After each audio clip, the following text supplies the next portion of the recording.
Okay, we should be up and running. I think so. Skip ahead about 3 minutes and then we'll be actually live. You can hear Destiny starting up in the background here. I had to copy an update file. Yeah.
Should be up, I think. See?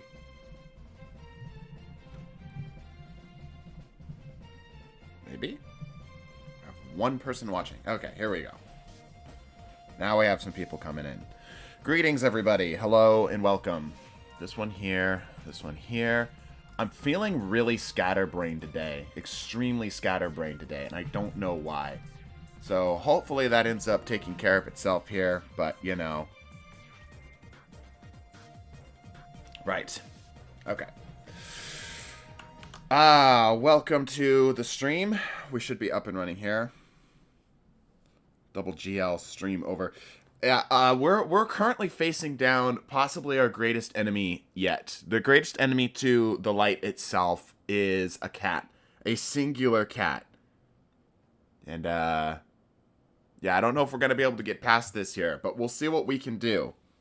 We're just going to kind of chat here in the meantime, because it keeps kind of booting us in and out. So we'll hang out here for a second, let everybody kind of join in.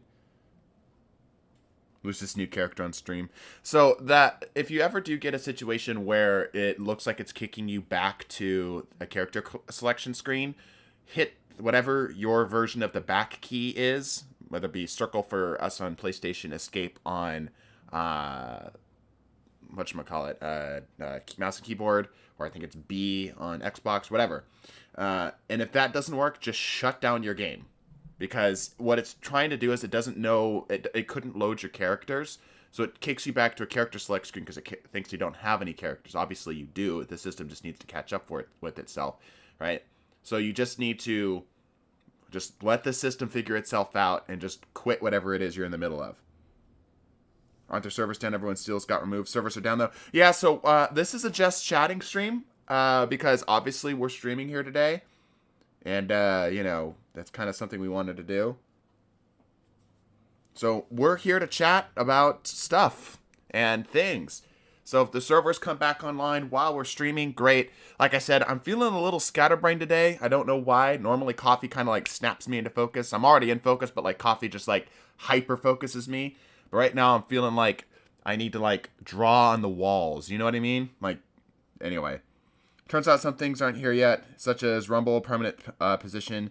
In that case, the airborne changes might not be there either. I saw a Pure Chill Twitter post that airborne effectiveness is working. Like, we're back in business with airborne effectiveness, so no, we're good on that. Taco Bell, thank you, Meadowlark. Today sure is. The seal thing was super weird. Yeah, that's an odd one. It seems like we're getting more deep-seated bugs that are affecting bigger things, rather than it just being, you know, small, like, oh, you know, Telesto is broken again. You know what I mean? So, anyway. Whoa. Do you think you could fight a bear in a gladiator combat? If I had weapons, I have a chance. If I'm bare-handed, no pun intended, I'm fucked. Today is very surely a day. Sounds like a good day to head to Sorrow's Harbor and show the hype thrall, or they fear the Graviton Lance. Yeah, maybe. They say this is just chatting stream as if it doesn't happen at least once or twice every stream due to chat evilness. Yeah, that's true. This is punishment due to the most recent patch notes. You're too good to be true after all. Yeah, I feel that. Just watch the MODIFIERS vid. Pretty good. Hopefully the comments don't go crazy. Yeah, so thank you, Tyler, for bringing that up. I have a second channel that is named after myself, so MODIFIERS, and I put out a video today, and this is the first video I've put out, and like, I'm not joking, I think it's been a year. And I'm planning on actually doing more stuff on that channel. So if you don't want to sit here and just listen to the Just Chatting stream, look my name up on YouTube, MESOME777, so MESOME777. And the most recent video there, I'm very proud of. I think it turned out great. And I'm hoping to branch out away from Destiny. So I want to talk. I'm thinking the game plan with it is to discuss game theory and game design there a little bit more, rather than doing like gameplay funny moments or anything like that. So I want the channel to be a bit more on the serious side. I'm kind of modeling a little bit of Funk, Funke, if you guys have seen his channel. I really like his stuff, and I'm trying to like go for something like that, or like Implement, or somebody along those lines. Not like game theorist, because that's a little bit out there. But yeah, I hope you guys will give it a look. I really hope you enjoy it. I also put up a community post about it on this channel. So I know I'm promoting the crap out of it right now, and that might be annoying, but I legitimately put in a lot of effort into the video, and I think it turned out great. So please do go give that a check. I'm going to send you money in a bit. Definitely not the same money you just paid me. Yeah, Colin, I think that is a bit of a weird relationship we have, where you pay me for stream stuff and I pay you for stream stuff. It's like this exchange of, we're just passing around a $5 bill. Have you tried Repulsor Breaking Falcon's combo? Yes, I have. TDT, what are your thoughts on the TWAB, like the Dead Messenger nerf? I think basically everything in the TWAB, outside of maybe 10% of it, is objectively good stuff. I think that things like the Dead Messenger nerf are questionable, not because I think that Dead Messenger didn't deserve a nerf, but I think Dead Messenger was strong because of the sandbox it was in, not necessarily because Dead Messenger in and of itself was strong. Does that make sense? So because airborne effectiveness was such ass, Dead Messenger was good. Now that airborne effectiveness, from what I've seen, is not ass anymore, I don't think it needed a direct nerf. However, I'm not opposed to them nerfing it. The nerf that they did give it, from what I saw, doesn't look like it's too severe of a nerf, so it should be fine. Let's see here. Got one earlier and saw a lot of seals. Yeah, I saw a lot of people are saying that seals are fucked up for them, so that's probably why the servers are down today. I don't go after seals at all. Like, I have Unbroken, and I don't even equip it because I don't care. I know some people obviously are going to care a lot about the seals and stuff, but for me personally, I don't care. So yeah, that doesn't really, yeah. So MODIFIERS ASMR win. That's just the sound of my voice on the regular. Just watch my videos with the volume turned up. If life was GTA, TDT fights the bear. Wasted in all capitals. Yeah. Not sure how, but it was randomly recommended on my feed. Okay, that's good. That's good. I'm hoping that the video does well, because, like I said, I put a lot of effort into it. I'm hoping the way that the video is advertised is interesting. Anyway, just watched the video before I came here. Nice. We'll see your service to James so far mode. Yes, it's very good. What's the new page name? MeSome777, just like I have for my basic personal player ID. Speaking of that vid, do you think Fireteam-based matchmaking to fix issue 3 is a good idea? So, I was a strong proponent of Fireteam-based matchmaking. However, I don't think that they have it correct in Destiny 2 right now. Because currently, Fireteam-based matchmaking, as we've been doing a lot of larger stacks, has been requiring us to sit in orbit for, like, I'm not joking, 6 minutes straight of just sitting at like 5 out of 12. Because I don't know what's going on, but it just cannot find lobbies for us. And it's really frustrating. And then we end up getting put with a bunch of randos and maybe a 2-stack anyway. Right? So we're going to have to see how they end up handling it. But currently, I'm not a huge fan of Fireteam-based matchmaking. How often are you going to do the 0 to Ascendant? Every 2 weeks. More MeSome content. Yes, I'm planning on uploading something on the MeSome channel once a month. Hopefully, it's going to be higher quality. Something that, required a lot more effort on my part. The video that I put out today on the MeSome channel was actually a long time coming. I was planning on uploading it originally in November, but then in between technical issues, which I talked about in one of the 0 to Ascendant videos, and just generally having other stuff going on with the primary channel, I pushed it off and pushed it off and pushed it off and pushed it off. Yesterday, I caught a weird bug where I just wanted to finish it. So I just pounded it out. I just spent like 5 hours just finishing it up. I was already halfway done with the video, and I already had all the script and everything out. I just needed to edit it. So, yeah, anyway. What are the new exotic stasis weapon this year? Probably pretty high, because we don't have enough of them. Okay, serious question. Have you tried Gerfalcon's PvP? Yes. Post change. No. Well, post change to the Gerfalcon or post change to the sandbox. I did it post change plenty of times. What's the stickman clicking on? Kind of sus if you ask me. He's holding a PlayStation controller. I know it's kind of small, but he's holding this little PNG of a PlayStation controller. Want a stasis glaive? Yeah, that'd be cool. That'd be cool. Sir, did nothing for ability combos. You just can't kill people by hand cannon swapping now. Yeah, I think it's still going to be totally fine for the people who already like it. Do you think Tommy's matchbook is good? I think Tommy's is fine. Glad you can re-equip Unbroken, yeah. Bastion is good. I've heard Bastion is very good, yes. I haven't tried it yet, though.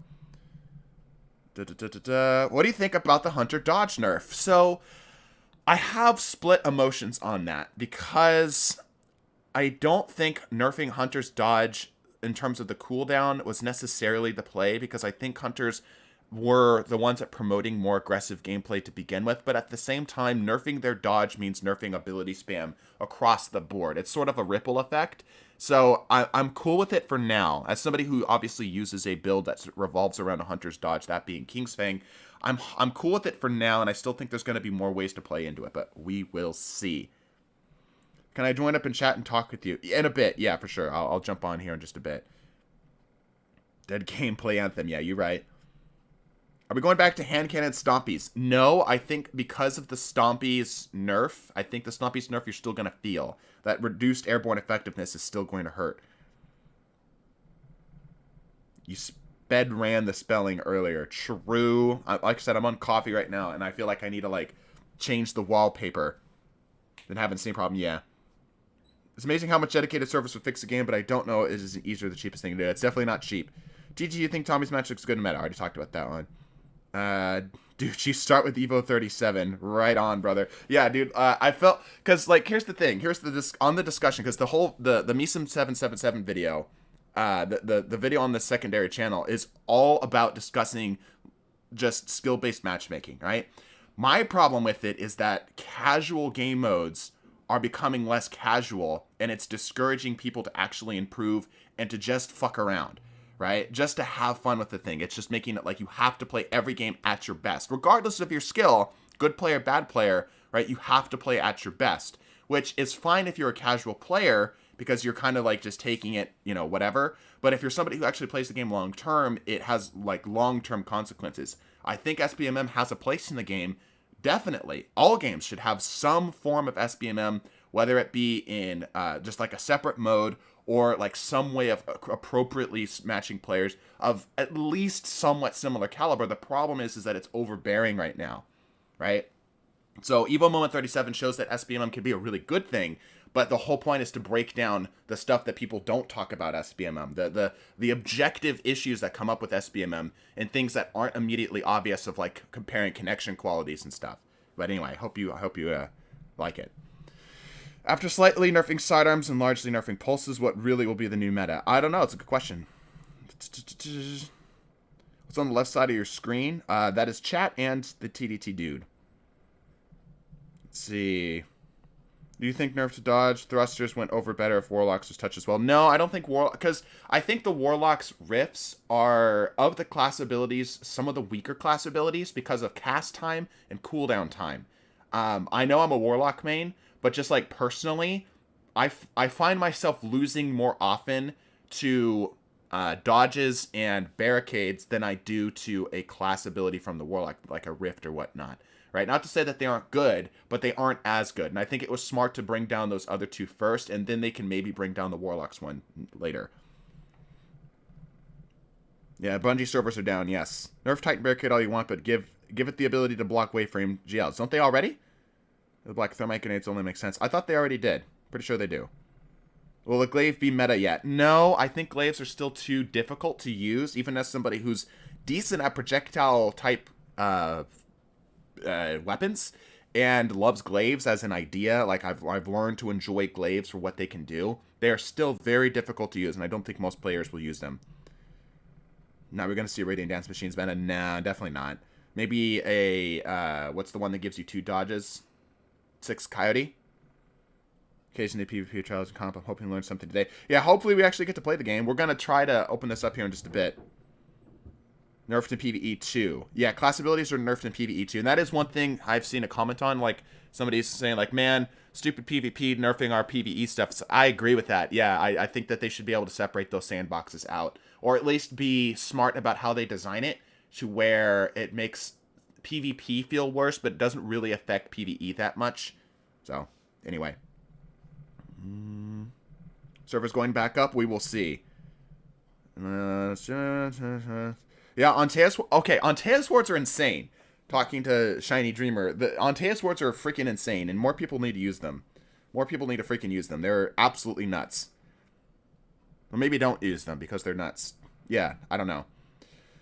I really don't think a nerf to the Warlock Rift would really do much, since most of the time it's used to either pre-combat or after. Yeah, that's the thing. It's like barricades and dodges are something that is much more impactful immediately.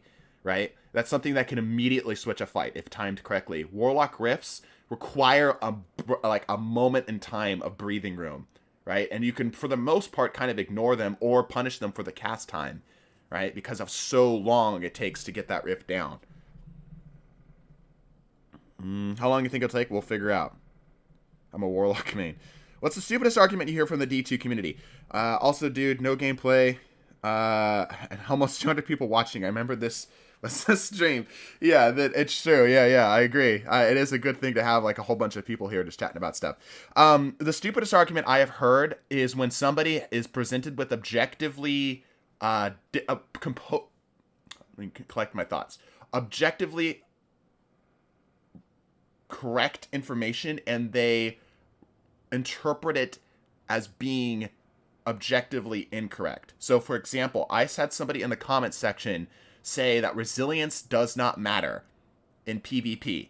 Like, it does not that it doesn't matter as in like it's an opinion, but the way that, I don't remember the specific wording, but the way that they worded it was that it literally does nothing. And the irony of this is that it was in the Ace of Spades video, the 2-tap Ace of Spades build, the short, that literally said if they have 100 resilience, they will survive it. And then I showed that happening in the game. And what always is funny is there's always somebody who makes a completely separate remark, having not read the other person's comment, that said, well, if they have 100 resilience, then, then that doesn't fix it, right? Which is like, yeah, no, I agree, right? Kind of like being negative, but from the other direction. So it's like somebody was presented with information that proves them wrong, and they still believe what they have been told or what they believe. That is the stupidest thing I have seen. Opinions are completely separate, right? Because you're going to come to your own conclusions and things, but to say with 100% certainty that you are presenting an objective truth even though there is clear evidence, video evidence of you being wrong, is the stupidest thing I have seen. Anyway. Kind of reading through comments here. Like, take longer than unblocking damage to track on TS words. Error code cat. Yeah, we're sitting here. I'm gonna read through comments here, and then we're gonna try to relaunch again. You described flat earthers. Yeah, and like, I can in some capacity even forgive flat earthers, because it, like, yes, there are ways that they can obviously go out and get objective information about this kind of stuff, right? But, you know, it's like, it's a much bigger thing, where it's like, it's a difference between looking at, let's say, a piece of paper and saying there is or isn't words on it. And somebody looks at the piece of paper, like, clearly, and it is a very simple thing. It is binary, right? It is a binary decision that they have to make, and they make the wrong decision, or they come to the wrong conclusion. I'm like, bro, how do you look at this piece of paper and tell me it's blank or has words on it and come up with the wrong thing? You're looking at the same thing, and the words aren't written small. It's written in big, bold, impact font, and you're telling me that this paper has no words on it, and you're not trying to be like philosophical or whatever, right? You are 100% straight-faced telling me that this paper has no words on it. You know what I mean? Like, something small and simple like that, given clear information to the contrary. Anyway. Vibe and stream. Yeah, we do be vibing right now. Let's see.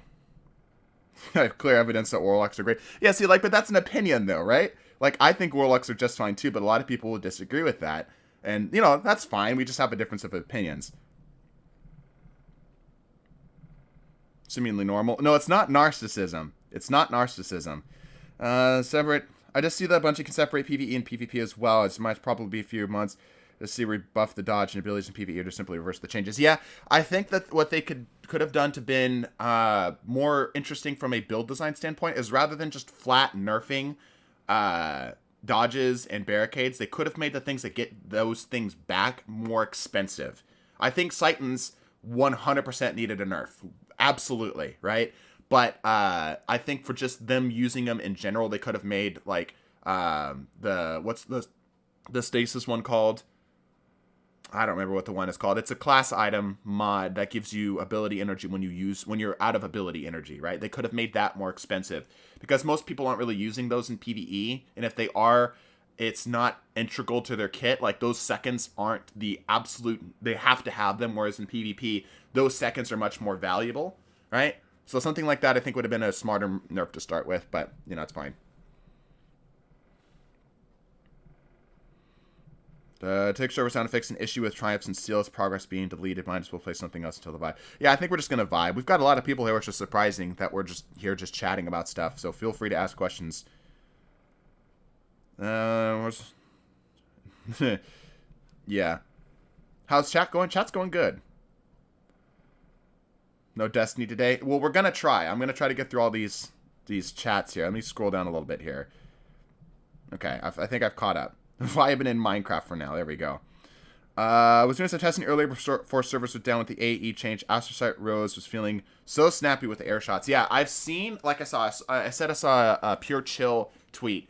And it looks like airborne effectiveness is working as intended, like as we thought it was going to work when they were initially talking to us about it, which is, if you're a good player, you're accurate in the air, you can actually hit shots, you just don't have, like, bullet magnetism and reticle friction. Right? So let's see here. You have to play technical as a warlock, not run and gun character like Hunter. Well, it depends on what you play. I mean, I play pretty run and gun. Planning on running suggested builds you hadn't gotten today yet, or will that be later for stream? Yeah, we are planning on playing suggested builds today. Yes, hopefully.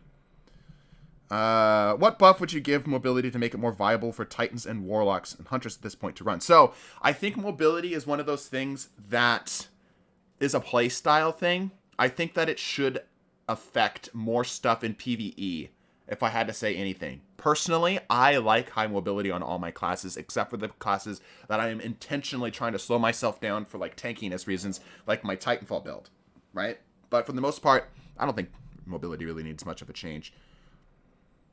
Less PvE viable compared to other classes. I can't speak too much on PvE. I don't have enough. I've talked about this before, but I wish more people would adopt this mindset. If you aren't well educated in the area, or at least educated enough to be able to have an opinion, don't try to talk out about things that you don't know what the hell you're talking about. Just say, I don't know, right? And there's nothing wrong with that. Just saying, like, I'm not sure. I don't have enough experience in that area. That's different than saying, like, hey, the food is undercooked, right? Because everyone can tell when food is undercooked, right? But if it's like a more man, I cannot think today. If it's a more intricate matter, a matter of like balancing act, like in PvP or PvE or whatever, then game design, that kind of thing. If you don't have experience in that area, just say, I don't know. There's nothing wrong with saying you don't know. Anyway, okay, let's see here. The schedule for the different kinds of videos you put out. Yes, I do. Say hypothetically, Mondays do builds, Wednesdays stupid builds, the jukebox. Yeah, so if you go back and check, we should have been holding on to the schedule for the last month or so. Monday, and this swaps every week. So every week you'll see one of the other, right? So first one, then a second one. Monday is either a Dave Bungie / Archibald and Reginald, or it will be a Things You Don't Know. And those will flip-flop every week. Wednesdays currently is just exclusively a stupid builds video. I haven't figured out a second one to swap that out with. I'm hoping to find something soon. Friday will either be Spicy Clips or Zero to Ascendant. Again, swapping every week. So that means that every 2 weeks, if you have a particular series you really, really like, every 2 weeks you'll get another entry in that series. Right? But hopefully you find the stuff in between. Let me skip ahead a little bit. Sorry, chat. I can't get through everybody. What's your favorite class? Void Warlock. Provide timeline for main deck Destiny content online as soon as the information becomes available. Stand by for updates. Thank you, comrade. Let's try hitting the button again. Let's see what happens.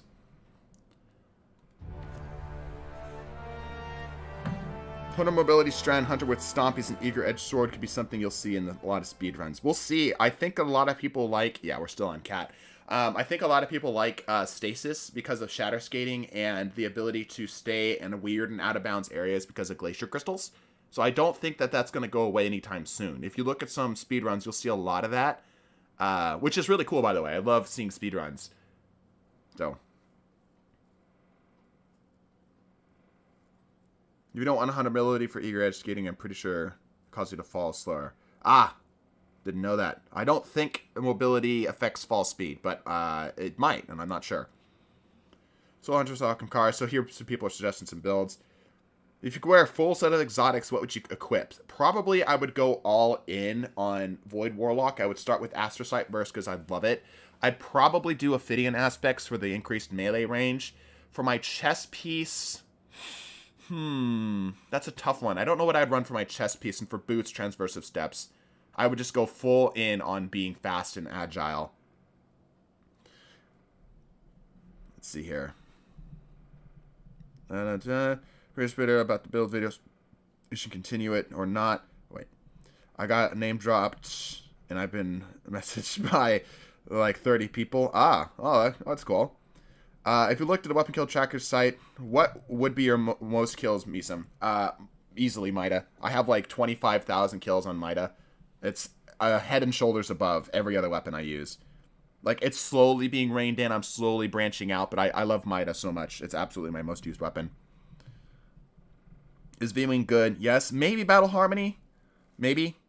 Chromatic? Yeah. I'm not sure.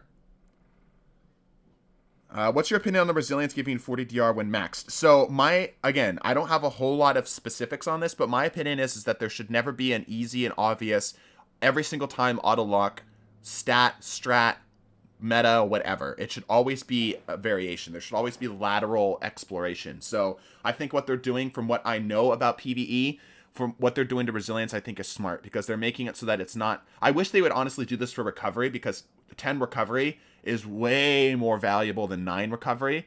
And 9 recovery is a bazillion times more valuable than, say, like 6. So I wish they would also make the recovery a little bit more... So at the high end, they would slightly bring it down, like a little bit. Just a little bit, because I do think people recover just a tad too quickly. But at the lower end, it wouldn't punish you as hard for running less recovery. That's just for PvP, though. That's just a PvP player's mindset. So open and nice. Yeah, we try to be solo. We try to include a lot of people. And you're seeing how the builds I submitted will work in the sidearm nerfs. Yeah, true. TDT, absolute worst weapon archetype and why it's trace rifles. So my opinion of trace rifles has slowly changed, because of some of the buffs that have come to them, and I think just the sandbox around them kind of shifting a little bit. I don't think that they're awful. If I had to pick something that I'd say is probably the worst, I think it's lightweight bows. I think lightweight bows really struggle. As somebody who loves bows as well, right, who uses bows pretty often, lightweight bows kind of suck. They don't feel good. And I don't know what they could do to change them. Maybe just flat increase in draw time or something like that. You know, make them faster. But, yeah. You guys getting ignored. I'm not going to be able to catch everybody. Since nice content. Thank you, Ilias. So it's the kitty girl at your hip. That is a Temmie. That is from the hit indie game called Undertale. My favorite game of all time. And we actually have a cat named Temmie. I think like a couple streams ago, you guys heard a cat yelling in the background, screaming bloody murder because she wasn't getting fed. That was my cat named Temmie. Okay. Very inconsistent. I don't think Shadow Dive's in a bad spot right now. I think it's a skill check on a lot of things, and I think it's still very viable. Trace shuffles are great for double specials. Yeah, even in PvP can slay. I don't know about that. I don't know about double specials in PvP.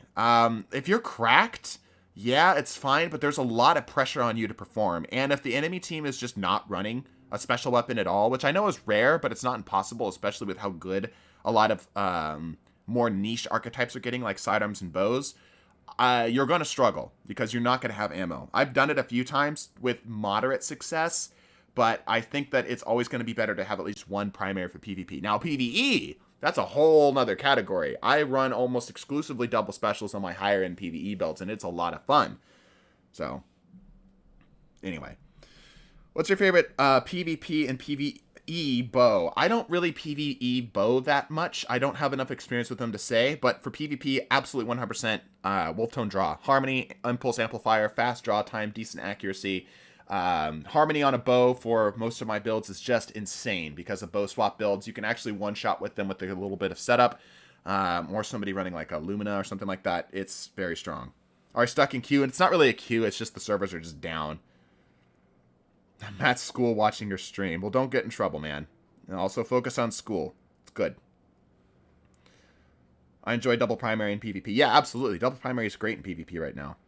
Does double special work in PvE? I encourage you to do double special in PvE. The reason for that is obviously specials generally are more powerful. You can do more things to get special ammo in PvE. And this is the thing that a lot of people don't know.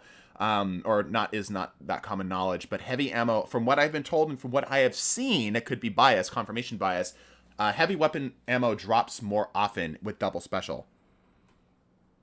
What are your expectations for Strand Warlock? I am going to be pissed if we don't get a summoner. I want a summoner for Strand Warlock so freaking bad.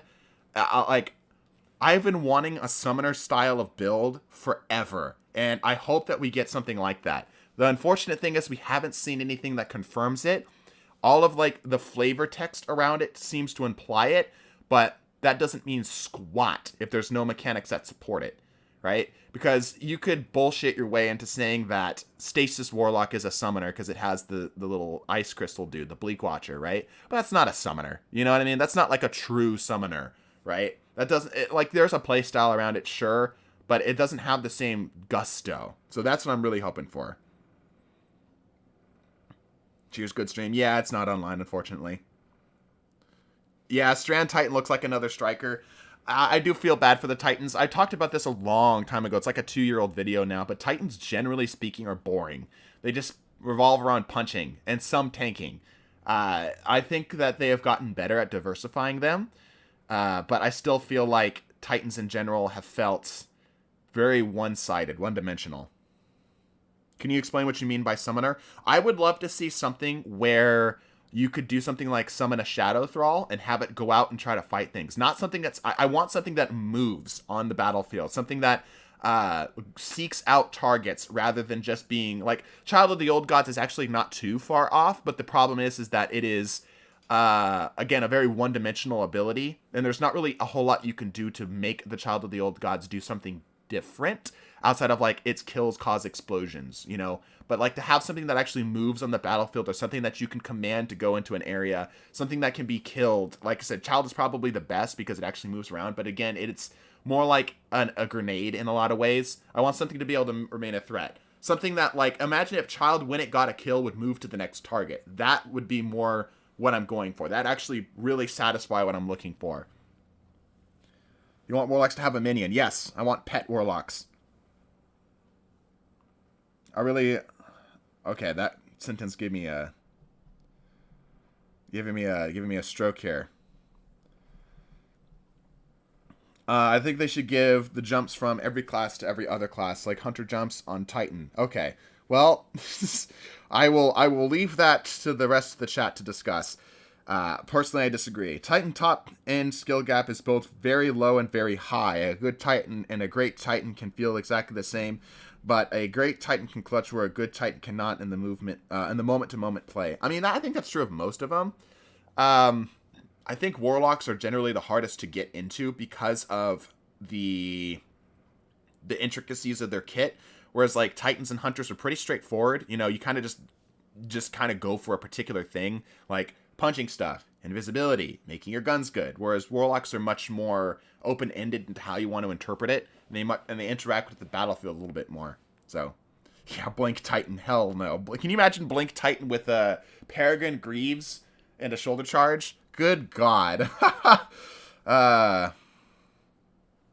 Two-strand Warlocks be playing Pokemon with someone's like that. Yes, and I hope that is true. And better than that, I hope that the stuff that we already have that plays into support, so things like Lumina being the primary example, actually can support the summons that we get up.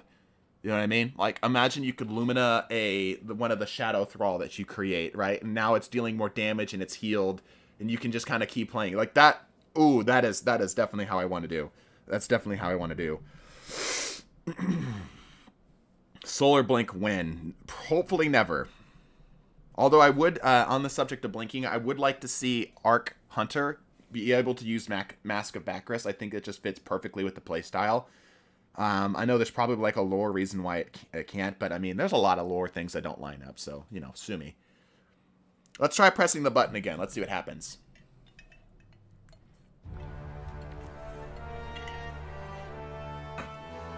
Nope, still got cat. Alright, we're here for a bit. Hey, PVE-some. It is I, the one Kvostov guy who made you play Pit of Heresy with me and uses the best guns, Kvostov. What's your opinion on the DMT changes? It got damage changed in the cranial spike. I need to look over at the patch notes again, but from what I understand about it is that it's just going to be generally weaker, which I'm fine with. I think that DMT is a difficult weapon to balance because it is trying to ride the line between being obviously excellent at range and okay in close range, right? The problem is that if it's too good at the close range, it becomes the best weapon in the game because it's already great at long range. There's obviously things that you can do to counter it, but because of its damage profile and just because of how ease of use the weapon is, it's a difficult weapon to really find its own specific niche without it breaking into other niches. So I think what they did to it is fine. I think they need to be careful with DMT, but I think it was just a little too hot just based off of usage rates alone. New error code meta. Yeah, man.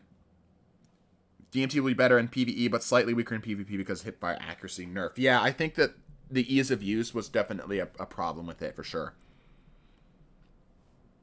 We gained 0 efficiency saying DMT over Dead Man's Tale. True. It's the same level of, it's the same amount of syllables. Just DMT, I don't know, sounds cooler. I guess DMT is a drug, though, so that could get confusing. But that's also funny. They're saying that Titans are boring, and who is more... Oh, wait, hold on. And who is more fun in PvP between Hunter and Warlock, and why? I think that's... I'm saying personally, I find Titan boring. I know plenty of players who love Titan, and not to make sure, to make sure I'm not stepping on anybody's toes here. I enjoy Titan as well, right? But I don't enjoy Titan as much as I enjoy the other ones. I typically enjoy my Titans that are more diversified from being just a punchy boy. So my Titanfall build is one of the funnest builds I have, and that's no cap. I love my Titanfall build. Sweet business, Icefall, Mantles, damage resistance. That's a lot of fun. DMT's cranial spike changes makes it deal normal damage with the max rate of fire with cranial. Wait, what? Cranial spike changes make it deal normal damage with the max rate of fire. Oh, that's cranial. Hip fire sucks, but aim isn't still powerful. Yes. Okay. Yeah. Got it. Dimped? No. Divisible played DMT and said it was still good on M&K. Yeah, I'm sure it's still going to be good. The thing is most meta weapons never really fall out of the meta. They, in terms of like, I should say they never stop being good. They just fall out of the meta. That would probably be more accurate. They're always, most of the time, the meta weapons aren't bad. They just aren't as good, if that makes sense, right? So even like, even talking an old example, freaking Mida Multi-Tool, obviously was not meta for a very long time, but it was always good. And that's partially why I used it, is because even when it was nerfed back in year 1, it was still good. It was still perfectly usable. I think just an idea of a weapon, like most of the time, it's not always the case. Obviously, things like Prometheum Lens was a bug, right? So, you know, that's a bit of a different story. But if the weapon was, you know, close to being what it's supposed to be doing, nerfs typically don't completely destroy it. They still make it good. It's just more niche to what it's supposed to be doing. But, and again, that's not always the case. What's the worst subclass for each class in your opinion? So that's a tough one.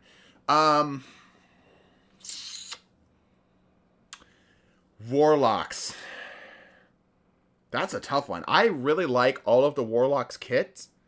I think that Solar has some great mobility options, and it can deal a lot of damage with grenades.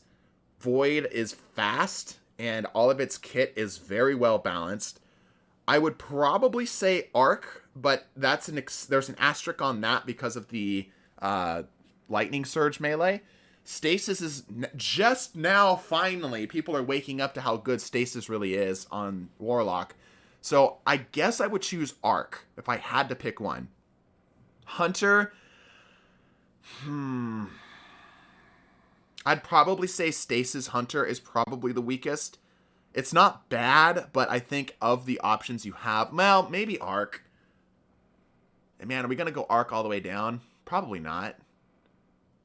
Well, see, the thing is none of them are bad. We don't have any, like, F tiers, right? We just have things that are, like, better than others. Like, all of them are, at very least, B tier. And then, you know, there's things that rise above that. We're a lot closer to being balanced nowadays. I guess if I had to choose one for Hunter, I would probably say Stasis. But even then, I'd say, like, that's still very good. For Titan, this is from a PvP player's perspective. I'd definitely say Stasis as well. Stasis definitely on Titan is definitely the weakest. Stasis Titan is so good. I have a good Stasis Titan build, but I think in general, Stasis Titan is not great. Again, this is a PvP player's perspective. The Super is trash in PvP. PvE Stasis Titan is god-awful. I've heard that the Super is actually really good at DPS, though.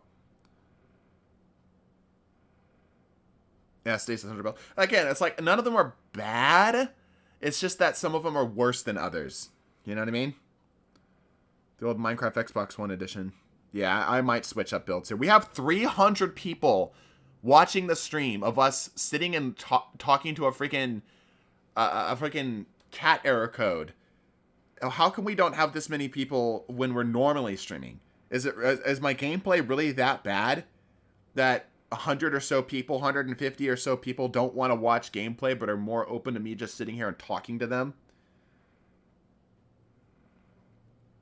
Welcome to the D2 community. I have been here for a while. This is the first time I ever had this. You're fun and I like your voice. Thanks, man. Investors Horfrost. What else?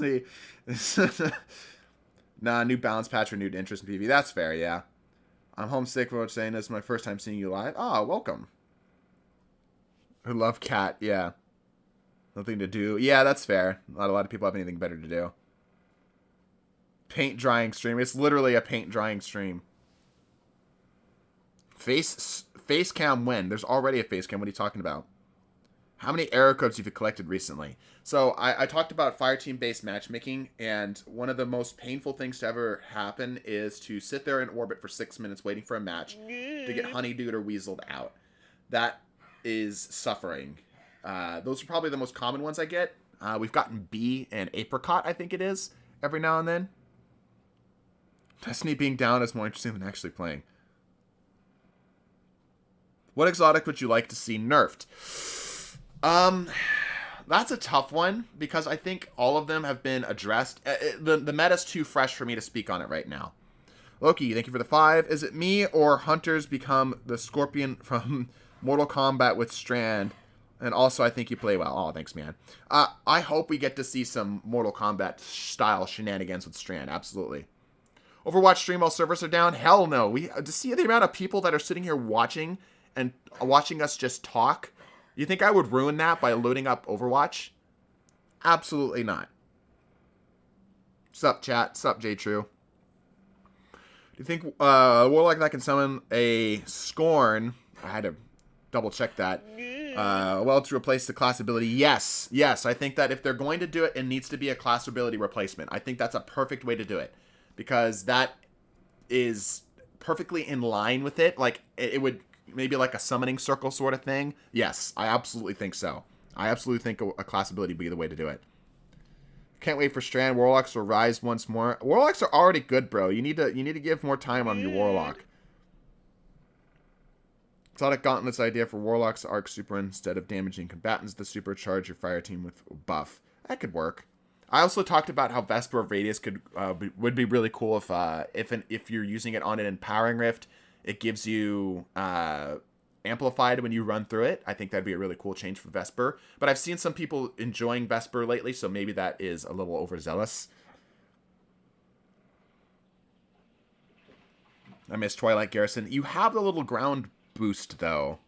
And, like, I know that not a lot of people like this mindset, but I think it is a good thing to have, because there are other characters for a reason. I think that aerial mobility is a Warlock thing. Like, specifically being able to move, change your direction in the air in that kind of way is a more Warlock thing than it is a Titan thing. I think Titans are masters of being sort of like your rhinos, right? Just charging something straight down. Your Warlocks are like your hawks, right? And your Hunters are, well, your snakes, right? There's a reason why they each have the animal that they have to represent them. Can we use a PVE-some modifier to put you in a raid? Yes, but only for one encounter. I'd love to see the more new class abilities made from classes. Honestly, I don't mean just supers, melee's class abilities. Yeah, I agree. I wish Phoenix Dive was better. I wish it was faster. If I had control over the sandbox, I would make Phoenix Dive a faster cooldown, because I definitely don't think it's as good as freaking a Rift. It's not terrible, but it's not like worth a Rift. I still use it just for the flavor, but I don't think it's the best. Please don't give Strand another shoulder charge bungo. They probably are. It's probably going to be closer to Shiver Strike. I think they are trying to branch out from being, just because of what we saw with Stasis, I think they are trying to branch out from being exclusively a shoulder charge style of melee, but I would not be surprised if we see something like that. Hunters or frogs, changed my mind. Yeah, they do jump a lot. Rift ability gets boring pretty fast. I don't disagree. I definitely would like to see more augmentations, and just like the subclass nodes themselves, not necessarily on like exotics like Mask of Bacchus, but just more options in general. I talked about this in an older video, but I think it would have been really cool if Hunters got a Volt Step class ability on Arc, where it's like a Bacchus, but it's faster and shorter. And maybe it has a faster cooldown or something like that. It doesn't reload your weapons or anything. It's literally just a reposition. Maybe it like jolts things that are nearby you or something. I don't know. Maybe like really light damage. I think that would be a really cool way to update the playstyle. Let's see. Do you think Strand will break PvP or will need buffs because they're afraid it will break PvP? I think that Bungie doesn't understand what makes things good in PvP.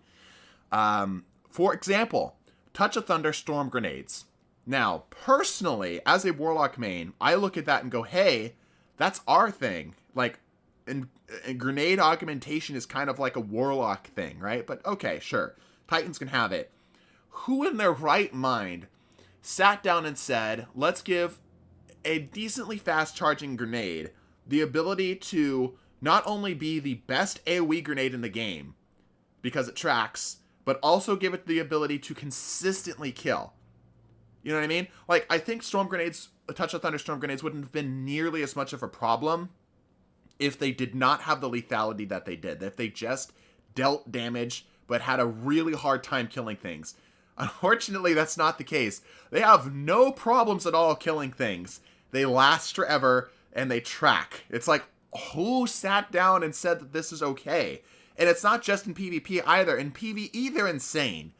You know what I mean? Like, how did we get this? So no, I 100% think Strand's going to be busted, and I think, as time has typically shown, it's likely going to be a grenade or a melee. Often those are the two that get broken immediately. I don't think it's going to be a weapon. Probably not necessarily an aspect. I think it's going to be primarily like a grenade or a melee. Exotic Kvasta from D1 win. Probably never, I'm sorry to say. Stasis Slot, Claws, Wish Ender. So we actually have a build suggestion here. I got you, Castle. Oh, no, that's not what I wanted. Hold on. Chatted you out of the way before I could get you. There we go. I think Bungo is high AF sometimes with some abilities.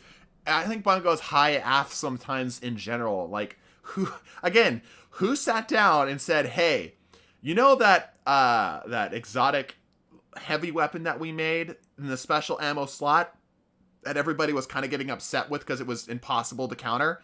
What if we made an energy version of it, gave it 5 times the abilities and things that would normally be considered hacks in other games, i.e. Lorentz Driver? Who sat down and said Lorentz Driver is balanced and pushed it to live? Like, that's freaking insane. I don't know if everybody remembers, like, launch Lorentz Driver. It was objectively the strongest weapon in the game, and there wasn't even a competition. It was nuts. It was freaking nuts. Like, wall hacks, the ability to one-shot body for 30 seconds after getting 3 kills, which is nuts. Barely any flinch. A suck that could pull you from halfway across the map with high damage. An improved radar on top of that. Ability regen. I was like, they just pulled a wheel. They just rolled a 20 on that one. I don't understand. I don't understand. And at the same time, we get Manticore, which on paper is pretty cool, but in practice, not so great. You know? I don't know. It just feels like things don't get play tested sometimes. I have a small bit of hatred for that thing. Yeah, I know. I think a lot of PvP players specifically do. Lens versus Icebreaker. So Icebreaker broke the game in a different way. Icebreaker broke the game because it was not meta in terms of it being really good, and which it was, right? It was a great sniper, but meta in terms of, like, literally meta gaming, right? Because you could sit in the back of the map and not engage, it encouraged a particular play style that was safer and had reduced risk, and you can control all the variables. The weapon in and of itself was, for what it was when you were playing normally, was balanced. It was because of what it could do to, like, the economy of the game. That's what broke it. Whereas Lorentz was the other way, right? Lorentz was broken because it was so damn strong. You know what I mean? Down should only be for 10 more minutes. Okay, we're probably not going to get a super long stream today, which is unfortunate because I do have to make a video today about stupid builds for Wednesday's upload. So we'll see. Now that we've got a whole bunch of people here, I do want to quickly shout out. I have an upload on my primary, or not my primary channel, my secondary channel, titled the same as my name here, MeSome777. Go check it out. If you don't know what I'm talking about, just look me up on YouTube. Just MESOME 777. You'll see a new video up there talking about the death of the casual player. I put a lot of effort into it, so I really hope you guys go check that out. Make the vid live. I don't think you'll like that. I think you would find that particularly boring. Do you think YouTubers change the meta, or do people find them out first? A lot of metas have been reviewed by YouTubers before it was the meta. Sodom, for example. So I think YouTubers bring attention to stuff that's already good, or bring things to Bungie's attention, right? One of the things that you really value if you're starting to get into game design is the ability to understand how it's impacting players. Because you can design something, you can create something, and it looks balanced, which is probably what happened with the Rinsed, if we're just being honest. We're not trying to take the piss or anything. But when it actually hits live, then you get to see how players interact with it, right? You get to see how players optimize it. Players will often try to optimize the fun out of a game because they often try to default to winning first, fun second, right? So having YouTubers review your stuff and talk about things and discover things about the game that you maybe didn't intend or, you know, might realize is a problem is definitely something that can impact Bungie. However, to say that people like Salted Greppo decide, quote-unquote, the meta is definitely not true. Likely it was already on Bungie's radar, but they didn't know how much of an impact it would end up being. And then they can look at and review the numbers and see how people are actually interacting with it. Because here's the thing. Bow swapping being a primary example. As somebody who loves bow swapping themselves, right? Bow swapping was not fun to play against, right? Because it discouraged primary gameplay, primary weapon gameplay, because it was the best primary weapon, basically, even though it used double primary. It was not fun to play against, but not a lot of people used it. There was not a lot of bow swapping happening. Doesn't mean it wasn't happening, but it was not as dominant as like a hand cannon or whatnot, right? Just generic hand cannon, shotgun, hand cannon, sniper, right? So seeing how people interact with it and just seeing what the response is to that is good feedback to you, right? So, no, they don't control the meta, but they do bring things to Bungie's attention, and they give a voice to the players' feedback. They give like sort of a coalescence of the feedback to Bungie so that they can have a better idea of like what people feel about it, right? Now, where we have to be careful is making sure that we're honest about it, and typically we are, because there's this nice interaction between you know, content creators like myself, you know, producing for you guys, right? And we have a responsibility to present information in such a way that you guys agree with, or at least can understand. You guys might not agree with our conclusion, but you can at least understand how we got there. And you guys will keep us honest, and Bungie can basically use that as like a substitute for how that it's like a representative system in House of Representatives for the United States, right? It's sort of like the audience sort of in a way elects a content creator to be their voice, right? And then that voice gets heard by Bungie, who then makes the decisions on things. They don't control it directly, but they can inform it. I don't know. That's probably a really long explanation for something that didn't need that long of an explanation. Would you like to see a weapon use 3 darkness modes like Hardlight or when the third darkness subclass is revealed? I don't think. Here's my prediction. I think with Strand, we're going to see stasis shields more frequently. I think that stasis is going to be a more common thing that we see as something we have to interact with.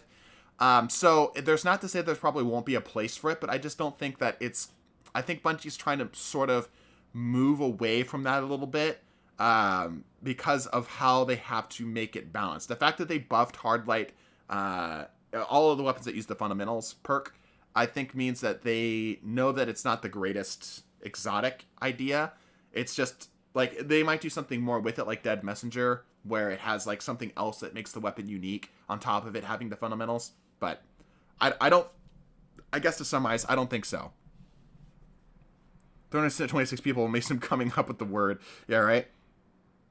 The TDT guy, just take a sword out. I do have a sword. It's called Draw Blood. It's a pencil sword. Very punny, very punny. Do you think Patience and Time will ever return? Not in the same way. I think free invisibility could be a little strong because of how much we can play around it now.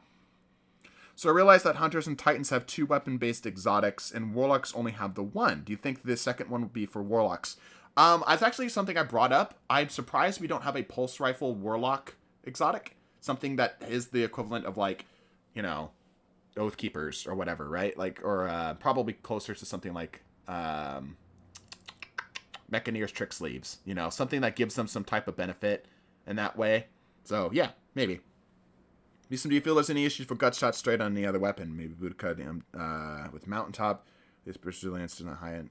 I was very interesting to see gut shot straight come up, and I like that they're starting to do something where they have trade-offs. I think trade-offs are the best way, in my opinion, to balance a game because it requires you to spec into something specific, and it allows you to specialize in a particular skill. So I love gut shot straight because it trades off other things, right? And I like seeing more of that. Hopefully we get to see more of that. I don't think it's going to be a problem, though.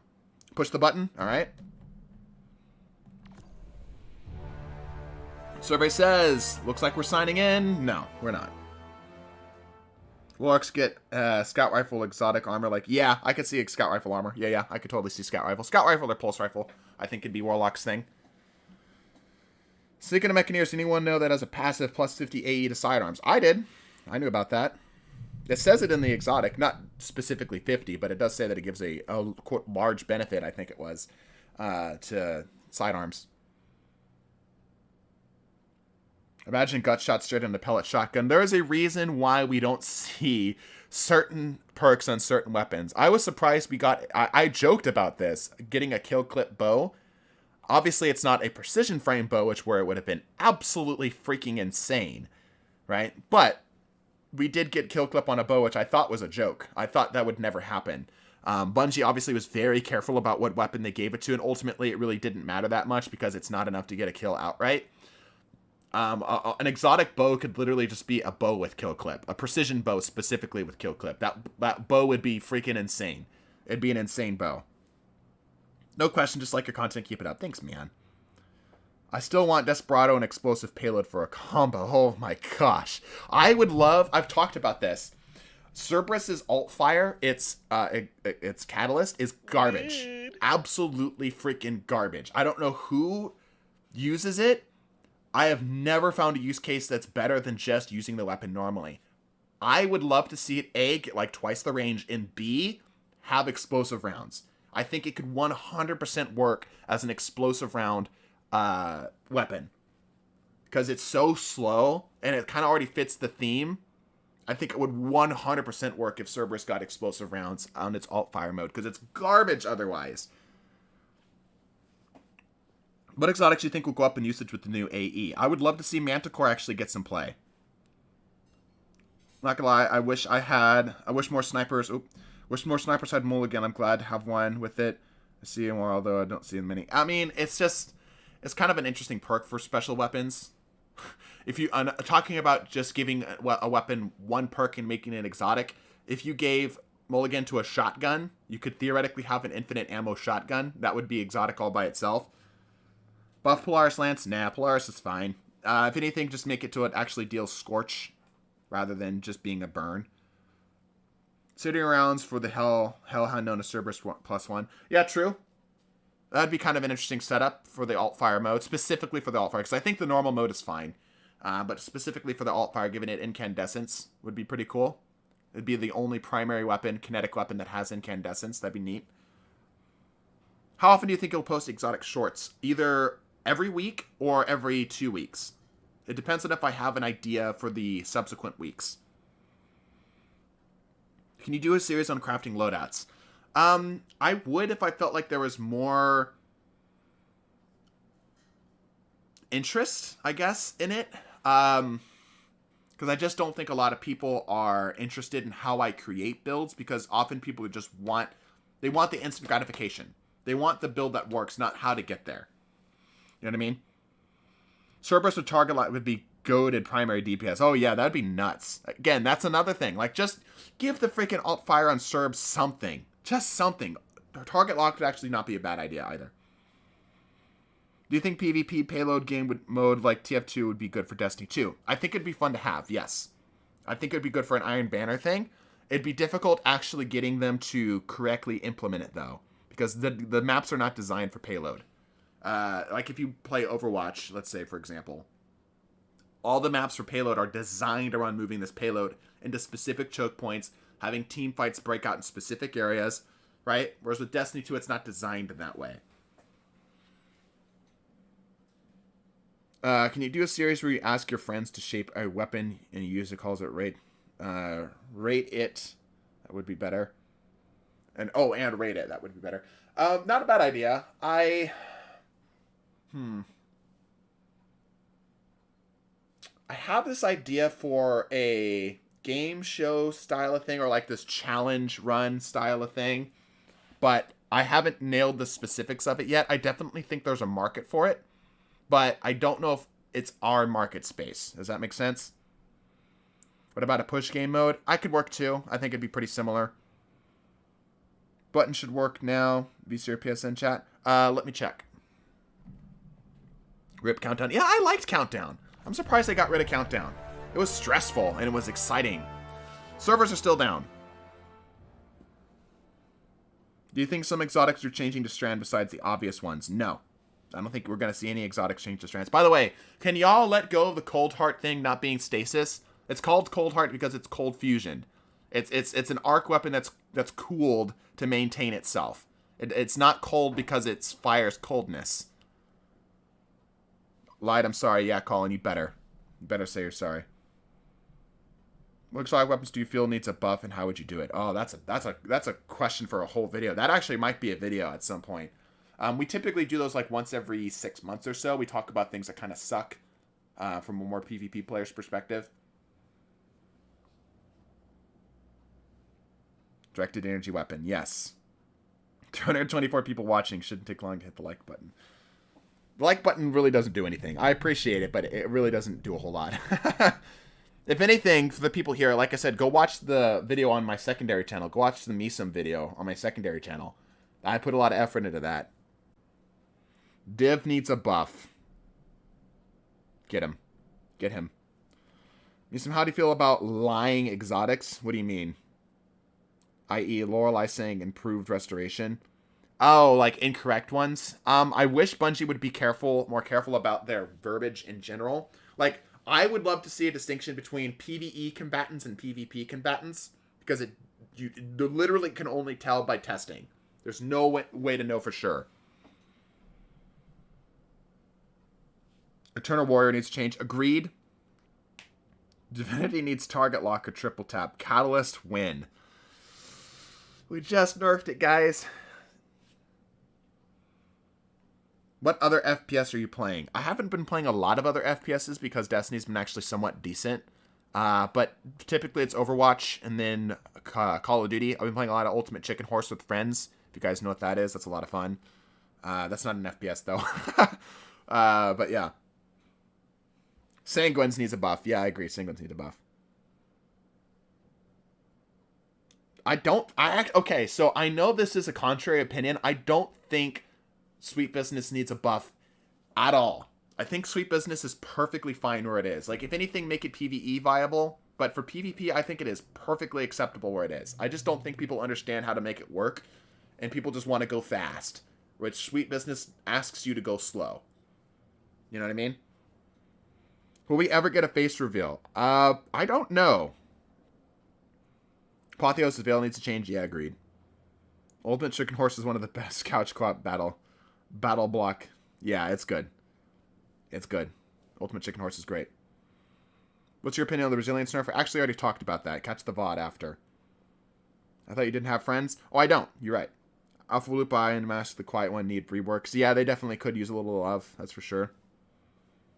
I think Crest of Alpha Lupi is probably fine. It just hasn't found a niche in the current meta. Definitely could use one for the Mask of the Quiet One though. PvE Sweet Business target lock. Yeah, that could be cool. That could be cool. Me some face reveal at 1 more billion subs. See, Sweeper gets it. Who's your favorite exotic warlock apart from Astrocyte Verse? I have been finding a lot of love recently with the Wings of Sacred Dawn. I know that's a weird one to pick, but the bonus to airborne effectiveness has been really nice, and it throws people off so hard. I've been really enjoying it. Button? Alright, we buttoning.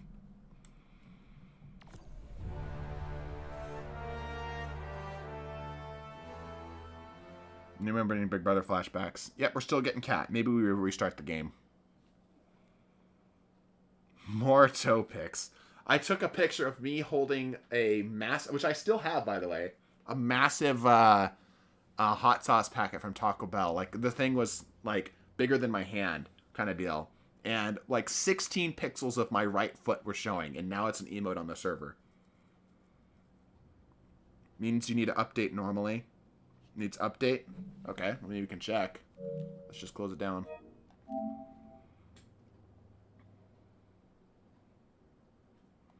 I barely see Lorelei anymore. I don't know. I think Lorelei's fine. It's an exotic that modifies how you interact with the class ability. It makes it stronger. Adds something it doesn't have. I think it's totally fine. Opinions on glaives. Yeah, we're still getting cat error. Opinions on glaives. Any cool tricks or tips you know of? Cool tips and tricks. I don't really have a cool tip or trick. I would just say that keep an eye on the damage profile, because often it's good for setting up other weapons or other abilities. And then you can do things like melee swap glaive shot, if that makes sense. Normal melee, swap to the glaive shot is a kill. Servers are still down, yeah.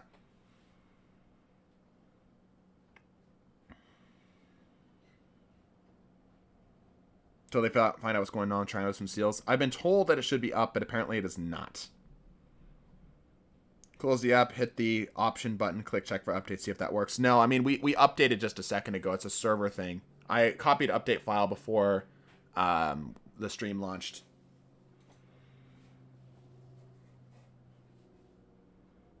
Did you take credit for the DMT design? No. There has been a couple exotics that are eerily similar to old exotic ideas we had. But the thing is that it just happens that way sometimes. You know, like just people come up with the same idea, or at least very similar ideas. Like, yeah, there was one that was a long time coming. I don't remember what it was called exactly, but it was very similar to the DMT's design, down to like the general look of the gun. But you know, just sometimes it happens that way. What do you think will be the third dark subclass? I don't have a clue. I think that we're getting inverted versions of each of the light-based subclasses, literally in color and theming. So opposite of solar, which is all orange, is that dark blue. Opposite of void is that green. So the opposite of arc would be red. So maybe a Siva theme. I know that's a weird thing to say, but I think that's legitimately what we're doing, because they are strikingly close to the color palettes and schemes of just the inverted colors of the light subclasses. Siva subclass would be cool. Yeah, I think so. Resonant subclasses. Yeah, something like that. I could also see yellow, some type of, like we see in the Vow of the Disciple. Something like that would be pretty neat. Maybe revolve around nightmares. Yeah, maybe. Maybe a nightmare thing. I could see that. Siva subclass. Yeah, but just something like red, I guess is what I'm saying. A lot of people have actually said some good alternatives. Blood or magnetism. Maybe magnetism. Definitely not blood, though. That's not Bungie's thing. That's not the style. Still having trouble. 16 Triumph Steals your side of the game, isn't it? Yeah. Gravity being the next one. That's Void. Void is Gravity. Boxing subclass. Yeah.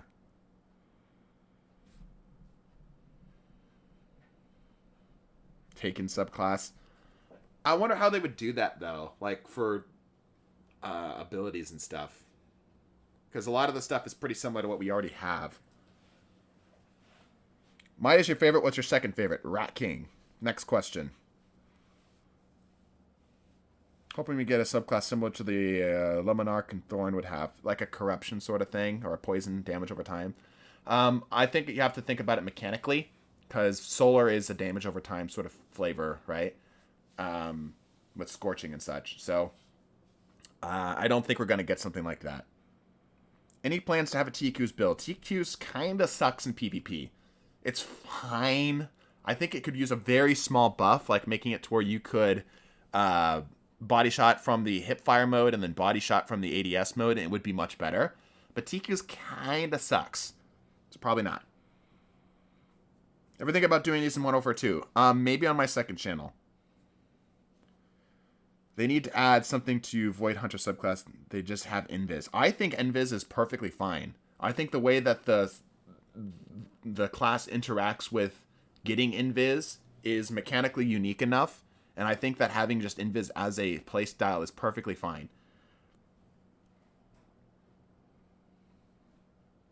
Actium Warwick giving target lock. Actually not a bad idea for autos. Yeah, that's actually not a bad idea, or at least just like, well, maybe it'd be more along the lines of Actium Warrig being better now that target lock exists, and getting more autos with target lock would be better. And doing something with that, and the obviously recently nerfed Retrofit Escapade is probably pretty good. Imagine a buff Celestial Nighthawk, it gave increased super recovery, or it gave it general damage buff. It's my favorite exotic and sad in its current state. Yeah, it's always hard. It's always hard with exotics that are designed specifically around your super, because you want them to each have a place in the game, but it often just becomes kind of samey. Like we found, or rather, I found out the other day that a Geomag Stabilizers actually works pretty good for DPS. Like, I was surprisingly effective at DPS, even over something like a linear fusion setup, what my friend was doing, who's very good at PvE. So it's hard. It's hard because you don't want to make it too easy, but you also want to make it viable. So, you know. Let's say in map is low-key impossible to see. Yeah, that's true. Everyone wants sweet business with target lock. Oh, good lord. Imagine that in PvP. Like, that's the thing. Like, sweet business is already great in PvP. It's just hard to use. Like, not even necessarily hard. It's just a different skill set. You know what I mean? It just requires you to understand, like, setup and suppressive fire, right? And most people don't know how to respect that. People who understand how to respect suppressive fire can deal with it. But for the majority of the player base, I'd probably say at least 80% of the player base, they get shredded by a sweet business. Anyway. Arc subclass on Hunter, decrease your mobility even though you're flowing the lightning and thunder. Yeah, I think Amplified in general is so boring as a buff. It does so very little to actually change how you interact with the game. Invis is a completely different play style, right? Like how you interact with it, especially after the nerf. I think that the way that they nerfed Invis, by the way, was really smart. I would have liked to have seen it taken a slightly different direction, but I think that the way that they nerfed Invis is totally fine, right? But Arc and Amplified specifically is just so boring. Like, it's fun to go fast, sure, but there's so little that actually changes how you interact with it, and all classes have access to it. So, like, the only one that I think really takes advantage of being amplified is Warlocks, because of how frequently they can get amplified, and the fragment that allows you to get kills on special weapon things, on special weapon, arc weapon headshots, right? Even then, it's just kind of okay. I know it's not. I know it might be a bit of a hot take on that, but I just really would like to see amplified, or maybe just more variation built up with it. I don't know, but I'm not a huge fan of how amplified ended up getting turned out. It just feels kind of lackluster. 400 people, yeah, I know, right? And we're just chilling, chatting, talking about freaking stuff. Anyway, let's see here.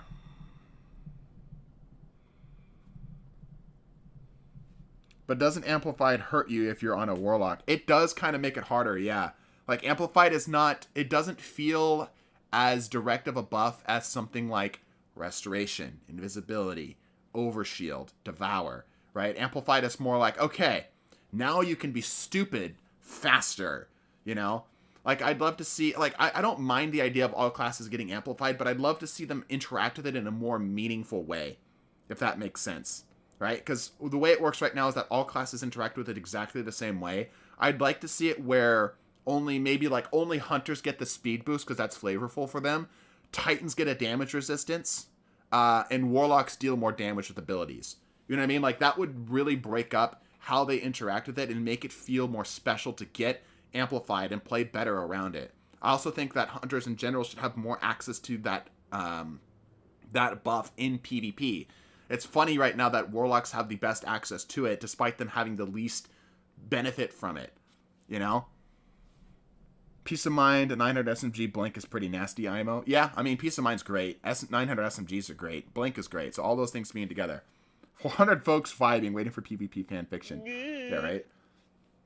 Can you do a vid ranking the abilities on each subclass for all classes? That would be cool. I've talked about each of them kind of individually a little bit. I mean, back in the day when we were doing more meta reviews, which we might eventually go back to, I talked about how Solar feels a little bit homogenous, and I wish that they would break it up a little bit more.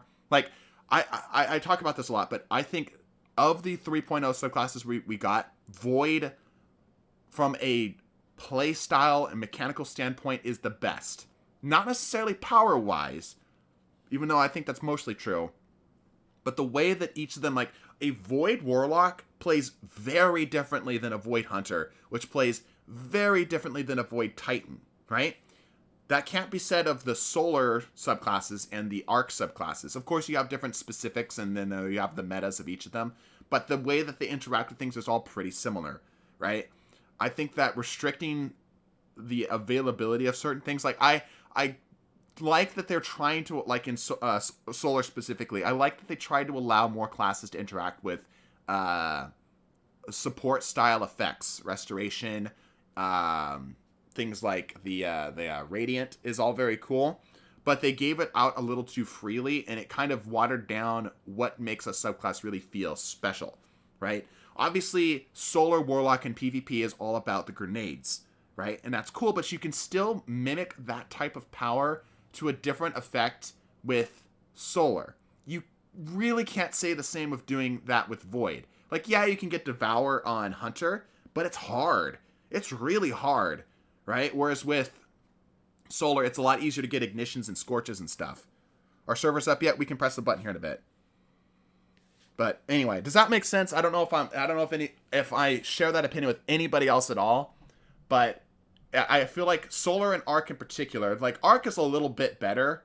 I would say it feels they have like difference in playstyle, but Solar in particular I think is like the biggest one that I have problems with, because all classes have access to Scorch and Ignitions relatively easily. All classes have access to Restoration really easily, and all classes have access to Radiant again very easily. So having the varieties and playstyles are there, but it's not nearly as well defined. You know, it doesn't feel nearly as good as having that variety in playstyle. I would have much rather have seen Warlock really dive in on not only being airborne and mobile, which is I think the best way to play it for variance and playstyle, which I think they did a pretty good job on, but for like the more heavier support style, right? Give Hunters better access to things like Radiant and make their kit better revolve around Radiant. It's not to say that it's not there, but I just think it could be more integral to their kit. And then maybe like make Titans the things that are maybe not so good at scorching, but good at making Ignitions really, really strong, you know?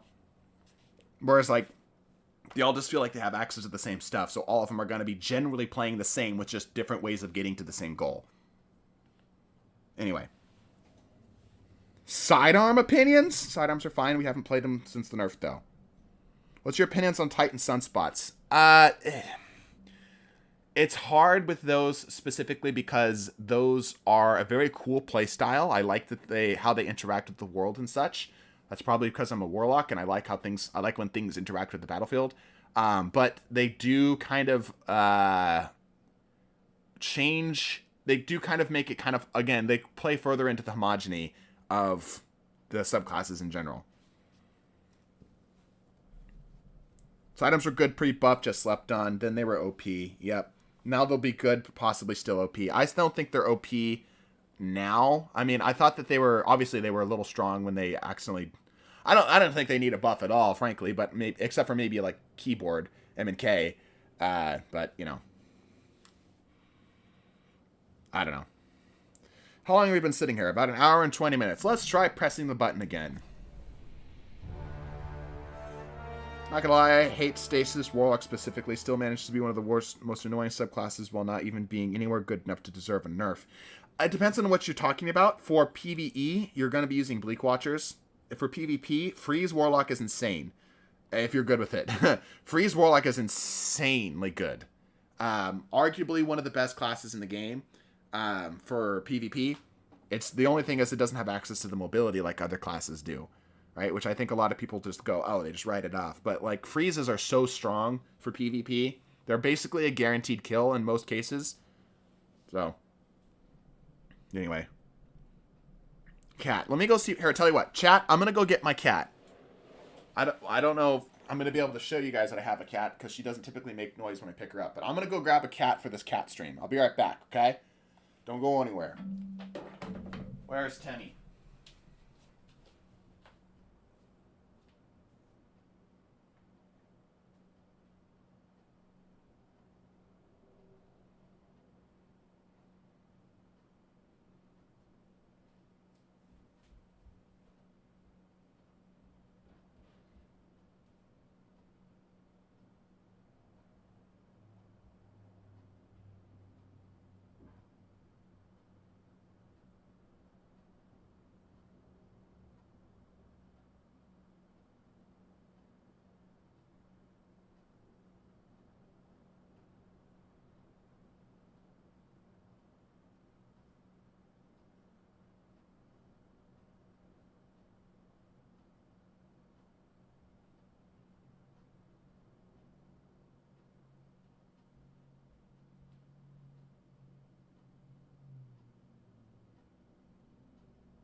Okay, I have retrieved the Temmie. She doesn't really meow much unless she's hungry, which she is currently not. Oi! Come here, Temmie. No, don't escape. Alright, fine. Temmie did not want to play with chat. I'm sorry. She's irritated. Temmie, come here.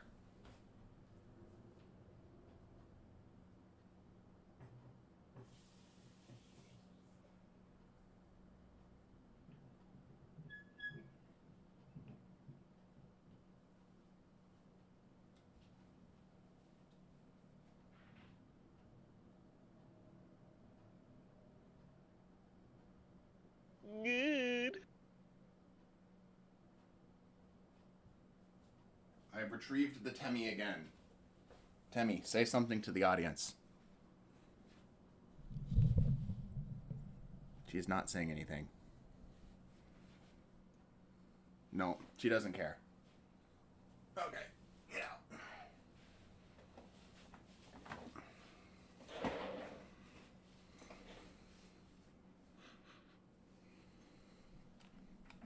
Alright, well, we tried. How would you feel if I donated M1A1 Arabs, or Abrams, sorry, to you? I'd be happy.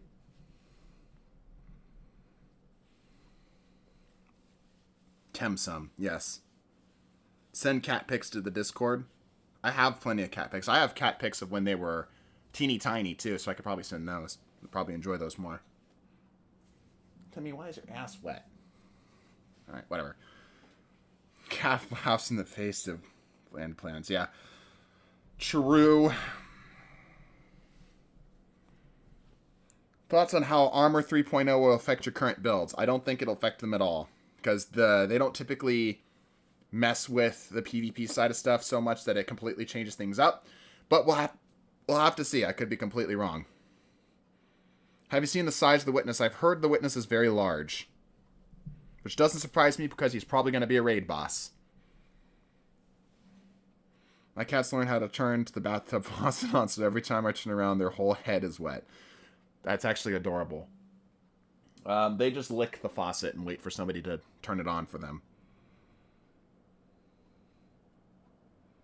Do you have a pet chat on your server? I don't know if that was a typo. Radiant and powerful in the same slot now. Oh, I see. Do you think a time will be Stompius is either outmatched or completely non-meta in the Hunter kit? Probably not. Mobility is always going to be meta. In every game where you can move to avoid damage, mobility will be the meta. Literally think of any game, any competitive game, and tell me what the meta pick in that game was. And probably that character has good mobility options, or at least options to interact with mobility.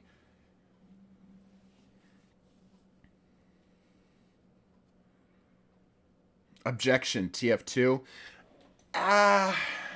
To a point, yeah, but that's much more... It's like, mobility, like Scout, is definitely not unmeta. You know what I mean? Apex? I don't see how you could say Apex does not have a movement meta.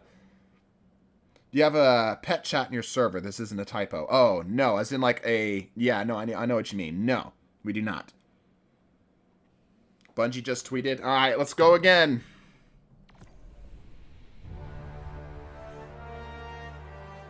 You think shotguns will ever not be meta? Yes. I mean, we did see a moment in time where they weren't. Hours till they'll be back, bruh. For Honor and the damn turtle meta. That's fair. I don't think that mobility can be expressed as well, though. You know, like, mobility as a whole isn't as important in that. Because you can't, like, there's not... You don't have the ability to really make something happen from it. Servers are offline for several hours. Alright, we're just chatting stream then, boys. We're just chatting. Let me move the mic over here. I'm getting comfortable. All right, chat, how we doing? Think Season of the Auto will ever return? I hope not. We are testing potential solutions to solve today's issues. Destiny 2 will remain offline for several more hours and continue our investigation tests. Please stand by for updates. All right, got it.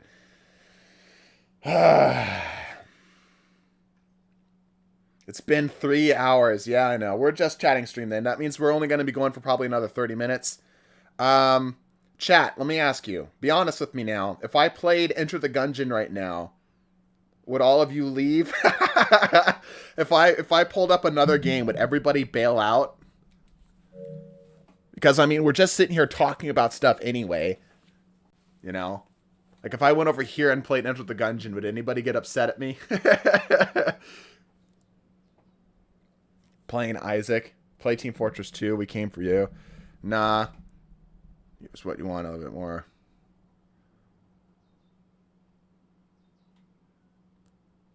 Is it horror? No, it's not horror. Titanfall 2. Well, Titanfall 2 doesn't have online anymore. It's kind of dead. Do it. Let's your life, do what you want. Well, I mean, yeah, but I mean, my life is dedicated to making sure you guys enjoy whatever we're doing, right? I'll give you $15 to buy Wizard or... Wait, what? Wizard or Legend. I'll throw another $5 to play it on stream. I will reserve that for now, but I appreciate that. Titan Star on North Star client, but I'm on PlayStation. That's the problem. I can't download the North Star client. Keep engaging, chat. Okay. Try North Star client. I'm on console. I don't have the ability to get on. Unless there's something I don't know.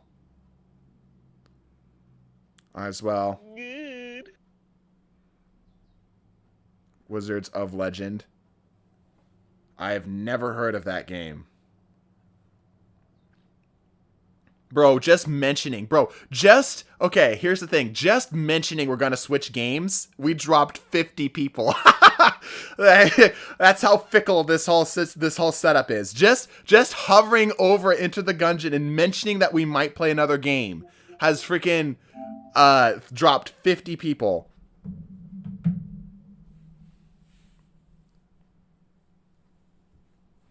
So maybe we'll stay here for a minute. I don't know. 50 people are cowards. People would rather have me stare at a cat error code and talk to chat rather than talk to chat and play Enter the Gungeon. Ethan, have you tried playing D&D? Yes. Ethan, this is $5 so I can chat with you for 2 minutes. Fine. We'll pick up frickin' Call Me Colin and jump into stream chat and do all this crap. Destiny when they hear another game exist. Posted by a man who hasn't entered the Gungeon PFP. What a legend. Okay, hold on. What'd you play in D&D? So we did a homebrew thing. And it didn't go very well because I got in an argument with the DM, and then we never really played with it since. The DM really wanted to pigeonhole us into doing specific things or make our characters do things for the sake of making his interactions go the way they wanted, which I respect to a point, but the way that he did it was overbearing. So, because I've played, I went to a private school. A private Christian school, and one of our classes was one of the coolest classes I've ever been in. It was a creative writing class, right? But the way that it worked is that you had you basically played like a D&D style of game, where it was the general plot was that you would create your character like as a fictional version of yourself after you've gone through college, right? So it actually would be like a college prep at the same time, and then you'd have like all your character stats associated with it. And then the general plot is that you ended up in a plane crash, sort of like Lost style. And then you had to survive, and you had to write stories about your character on the island, right? So it was really cool. It was one of the coolest classes, and every class has to go through it, or at least they go through it at once just because of the way the rotations work. And it was so much fun. And that was one of my main interactions with the D&D style, right? And then I actually played legitimate D&D And the DM was not nearly as chill, and it just ended up working out as well. That class sounds amazing. Yeah, it was so freaking cool. It was so freaking cool. Anyway, let me go ahead and jump on chat with Colin here, because he's begging to chat with us here.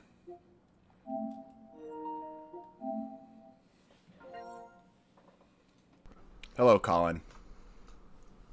You nerd. My $5 is well worth. Yes. Can you hear me okay? Hello? Colin? I don't think he can hear us. Hold on. Oh no, he has AirPods on. I can't hear you.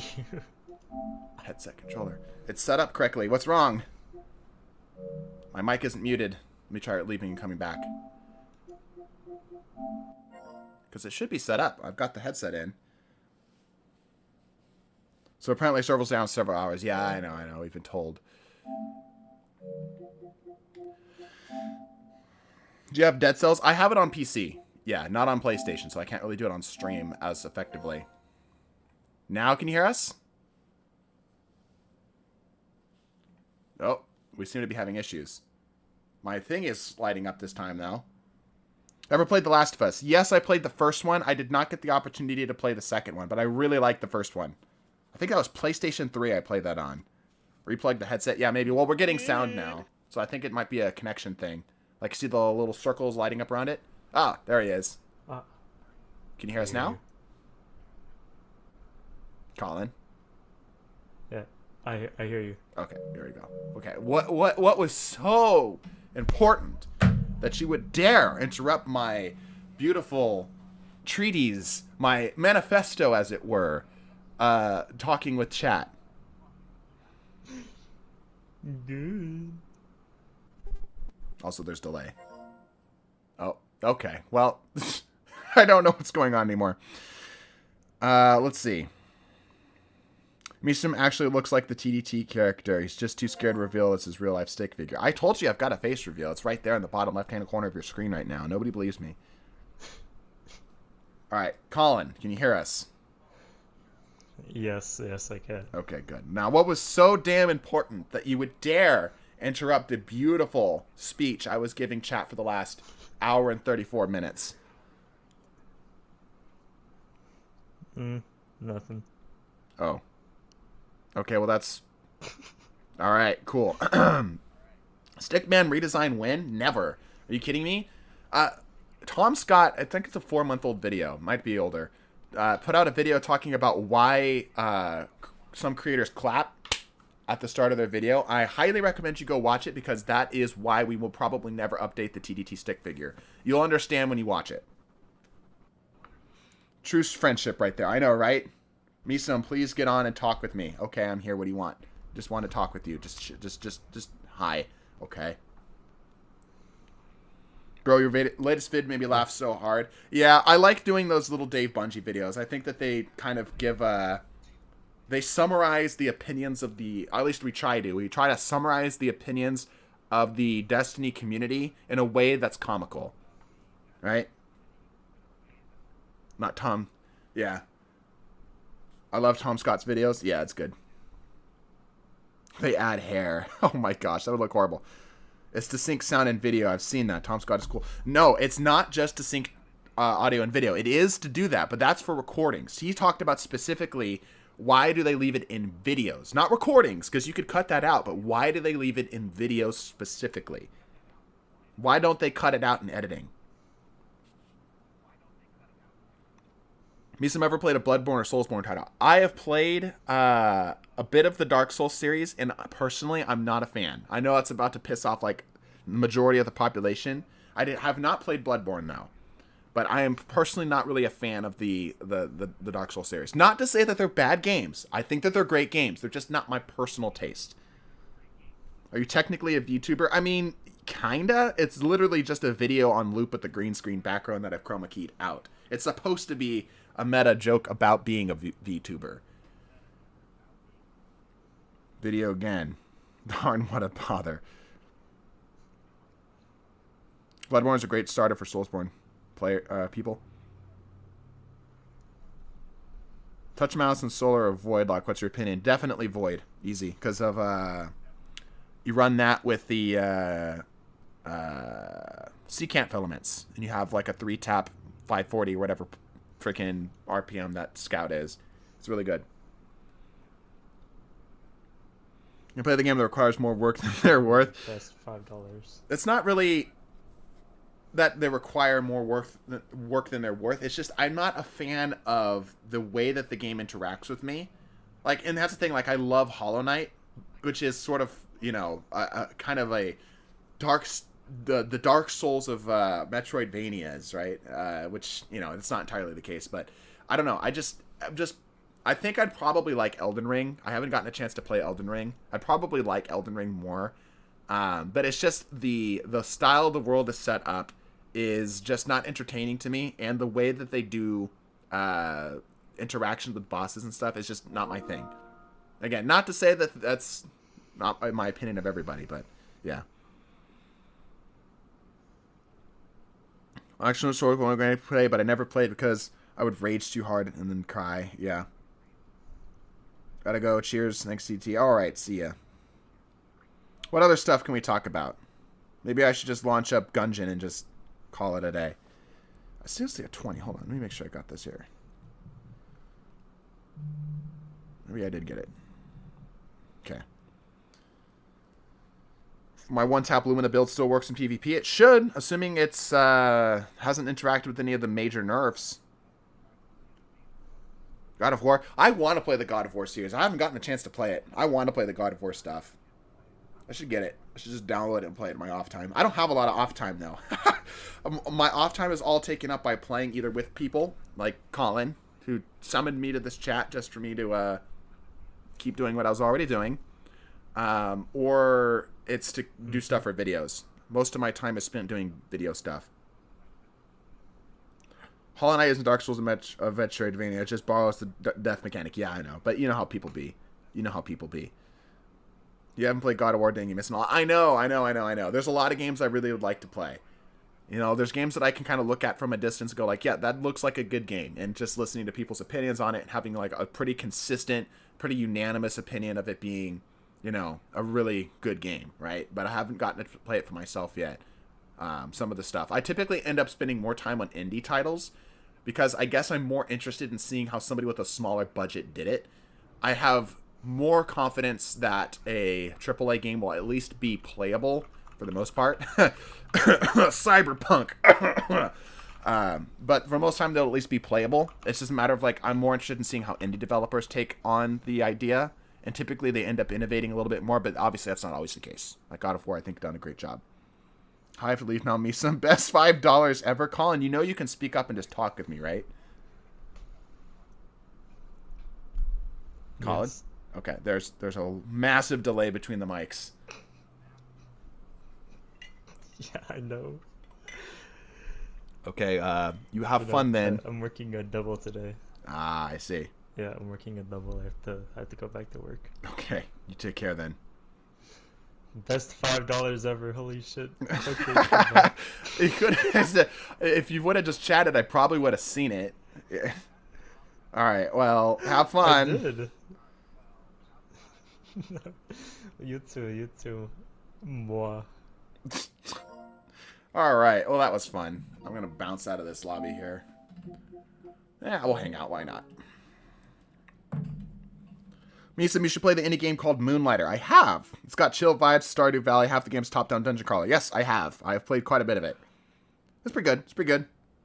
Who are you playing with? Well, we were talking with Colin. Yeah, topping out the mic. Yeah, Colin has a emulator that he's running in order to talk with us on PlayStation.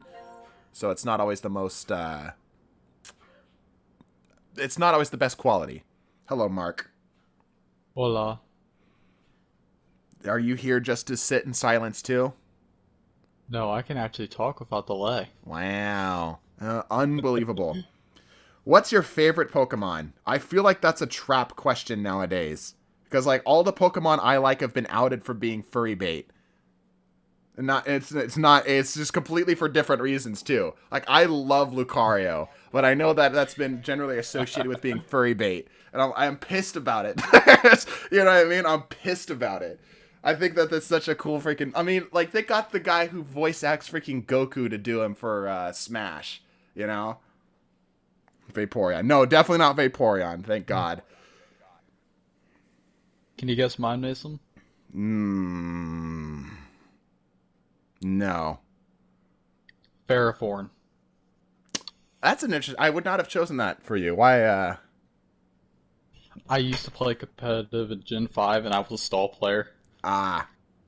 So I'm a terrible person. I see. No, yeah, I guess that makes sense. I guess I could see you. Because you're the Yu-Gi-Oh guy, too. So, yeah, that makes sense. Yeah. Give No, us the but list. I play combo and aggressive in Yu-Gi-Oh. I don't know much about the competitive scene of Yu-Gi-Oh. My experience with Yu-Gi-Oh began and ended as a child collecting cards and going, wow, this one looks cool, and then never playing a game in my life.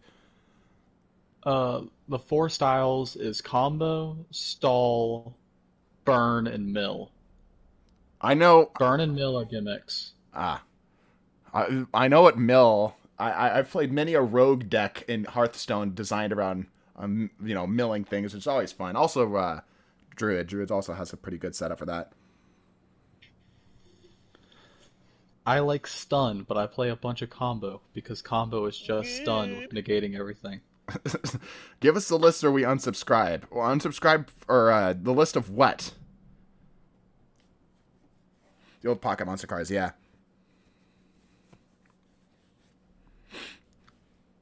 Was there an update now? For what? Destiny? I mean, there was, yeah, but we can't even get in as you've seen.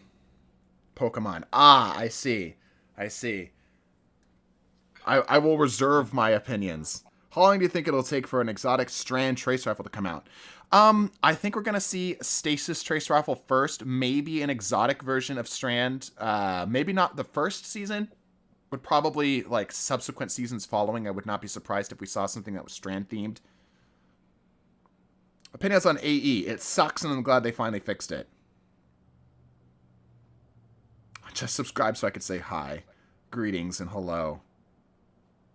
We have a Stasis Trace. Oh, that's what I'm saying, but like a legendary one. I should be more specific. What's a fixation on an exotic Stasis Strand Trace lol? Just have it as an option. I'd love to see a legendary version of a Stasis and or Strand Trace Rifle, because then I could run it with Fighting Lion, and I really want to run Fighting Lion in a Trace Rifle. Have you watched Pokemon's Markiplier's Pokemon Smasher Pass? Of course! Who hasn't seen that video? That's like one of the best videos of all time. Of course. That's like that's one of those things that like started like a cultural freaking phenomena. It had no explanation going into it either. It was perfect. Opinions of Wizards of Legend. I haven't seen it yet. I'm probably not going to watch it on this stream, Castle. Waveframes be a bit worse. I thought it was just whatchamacallit. Well, I guess airborne effectiveness as well as making them a bit worse. Opinions of Service Regime. Very good. What do you think about a Stasis Glaive? Would love to have one. What's your opinion of opinions? I think opinions often are said without enough nuance to them. Like they're just said outright, and they're presented like they're facts, or they're often just copying what they hear from other people without coming up with the idea on their own or really diving into why they believe what they believe. So often when I start to get in it with somebody philosophically, the very first thing I'll do is to make sure that they have a foundation that they're standing on, right? If somebody has an opinion on something I tend to disagree with, I will often drive, because even if I disagree with you, if you have something that you're basing it off of that you can defend, we're cool. I can chat with you, right? But as soon as it's like, well, this is just the way it is, right? You know, like this, I just believe this, or I think this way because I believe and think this way, right? That's where we start to have problems. But yeah. Mason, you fine if I swear real quick? Yeah, I don't give a shit. Okay. My stepfather has a really good quote. Opinions are like Assholes assholes. are like... Everyone has one, and they all stink. Yeah. Well, the thing is not all opinions stink, right? It's just that some opinions are just a waste of oxygen, and I don't mean that in terms of they're just like debased or whatever, but they're just echoes of other things. Right? And they're not adding to anything at all. Or they're speaking without actually having enough knowledge on the topic. Like, I wish more people would be willing to say, I don't know. you know, or like I'm willing to be wrong, right? But that's so often not the case. Go do your research. Yeah. Or even just like for example, I haven't played enough PvE to give you that opinion. I'm not, I don't feel like I would be doing you a service if I gave you an opinion that I myself cannot support. If I can't support the opinion, I should just shut the fuck up. Anyway, I think opinions are just stated as facts and repeated without any foundation. Often, yes. I agree. I know we don't know much yet, but is there anything you're looking forward to or hoping to see in Nightfall regards to Strand? Love your videos. Appreciate it, by the way, you too. I talked about Strand being, I'd love to see Warlocks having some type of summoning thing. I want to really make sure, I really want to see a large mobility increase. I would love to see like this Spider-Man style or Hunter. And I also want to see some crowd control come out of Titan with like tethering and pulling things. I think if I had to choose 3, I think that's how I would do it. The problem is we already know grappling hooks on all 3 characters, so we can't really Spider-Man Hunter unless they let us stick to walls. Right. Well, I'm just saying, like, obviously they can have access to all of it in some capacity, right? But like Hunters having the ability to do it more, or having like stuff to really build around it. You know what I mean? Server's still down? Yeah, they are. God. Eris more in Smash. I thought about doing a Smash or Pass video, but I think didn't Astacross do that? Didn't Astacross do a Smash or Pass Destiny characters video? I thought about doing that. That's been on my video idea list for a while. Was that? I know you did the Way of Titan, but that was like very long time ago. No, it's a more recent video. No, like how to become a Titan. Like it was beginning of year 2. I know the one you're talking about. The one I'm talking about is more recent. A pull would be fun and dangerous. Yeah, I like the Dusk-filled grenades. The reason why they were strong was not necessarily because of the pull, but because it pulled you and then it crowd controlled you on top of that. Right? It did more than just, you know, pull you out of cover, which would have been fine by itself. It pulled you out of cover and then slowed you down and made it so that you couldn't get back into cover. It locked down those options. Oh. There's a fire or something going on. Don't know what that's all about. Anyway, but yeah, having something like that where it's just like a little bit of damage. Like, imagine if it dealt in PvP. If there was a grenade that worked like Orisa's Halt back in Overwatch 1, and it dealt like 20 damage, so like minimal amounts of damage, but it pulled you from, let's say, 10 meters into the position where you shot it from, right? Like, that would be... That would be powerful, but it wouldn't be. I don't think it would be oppressive, right? Especially if it only locked onto one target, you know. Please God, no. Tangled or something. I'm always saying. It's not that bad for you, Mason. I play tank and support. Those are the worst kind of abilities for me. Yeah, it'd be bad for the players that have low mobility, right? Because then you couldn't counteract it. And playing it this way, if they gave it enough of a cooldown, like imagine if it was a melee ability, so it had its own kind of custom like cooldown, not in terms of like the ability itself, but the animation. So like you would fire it out, and maybe you would like do like a Scorpion style from Mortal Kombat, kind of like get over here thing, and it took you a second to get back to your weapons. If you were prepared for it, you could punish somebody for doing that to you, because you could already have your weapon ready to go. They pull you out, and you just pop them in the head as soon as they pull you out. Right? You can predict it. You know, giving counterplay options to something like that. You know something they probably should do with for Hunter Strand, instead of be all about movement, be around traps and trickery. I think they've already got that, though. Just smoke bombs for Void.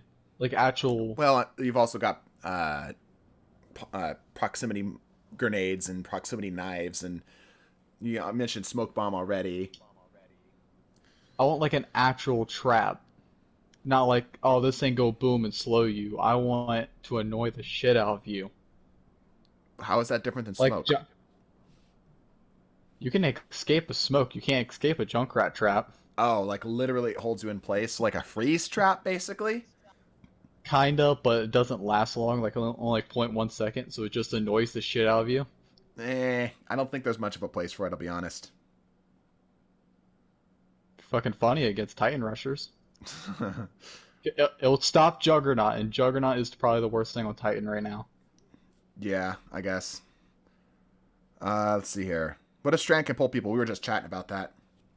A while ago, a buddy of mine had an idea for an exotic card I'm called the Backblast, essentially a 3 to 4 kill sidearms has enough energy to one-hit a guard in close range of Solar Blast. I actually think that'd be too weak because we've got things that do that for way easier. Like, it's the closest thing we have right now is probably Cryosthesia, and Cryosthesia is basically a guaranteed kill after just one kill, right?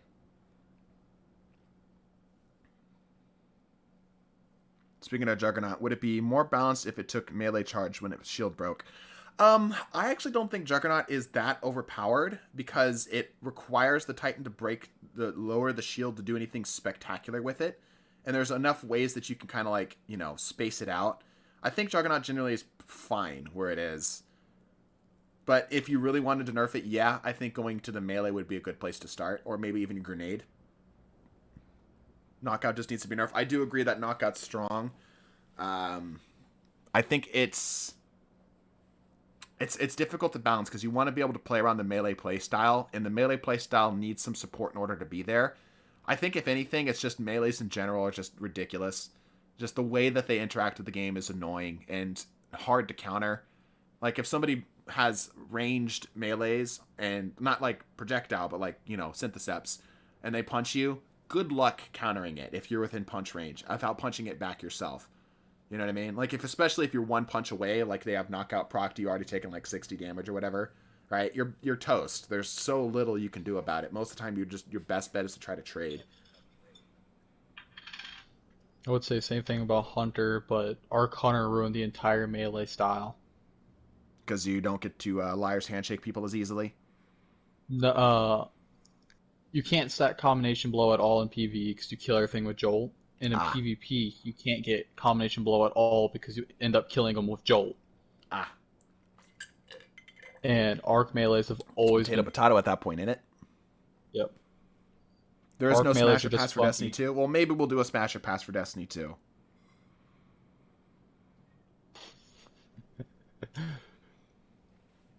Suggesting removing all melee range increases as stupid as it sounds silly. I would rather... Okay, this is a hot take.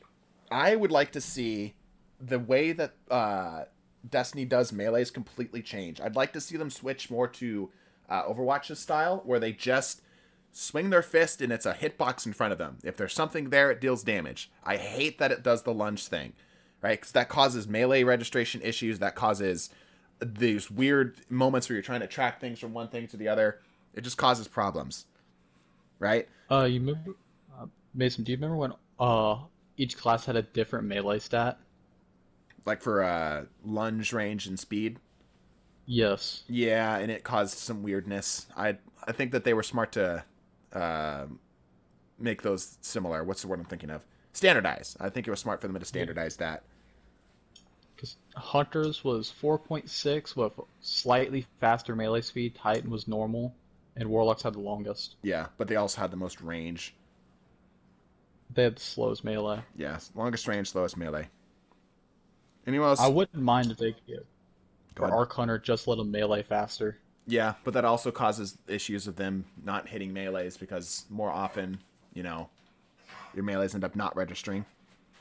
Just stack it with combination blow, give it a little bit of a buff fit. Yeah, true.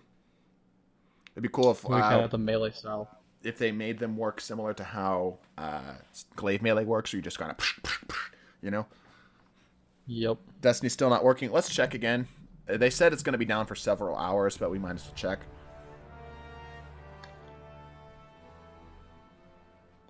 Everyone else ever used Ariana's Vow in PvP recently? I find it's fun to work around all the nerfs and sniper flinch. Cool build. I think Ariana's is a little slept on in PvP. All right.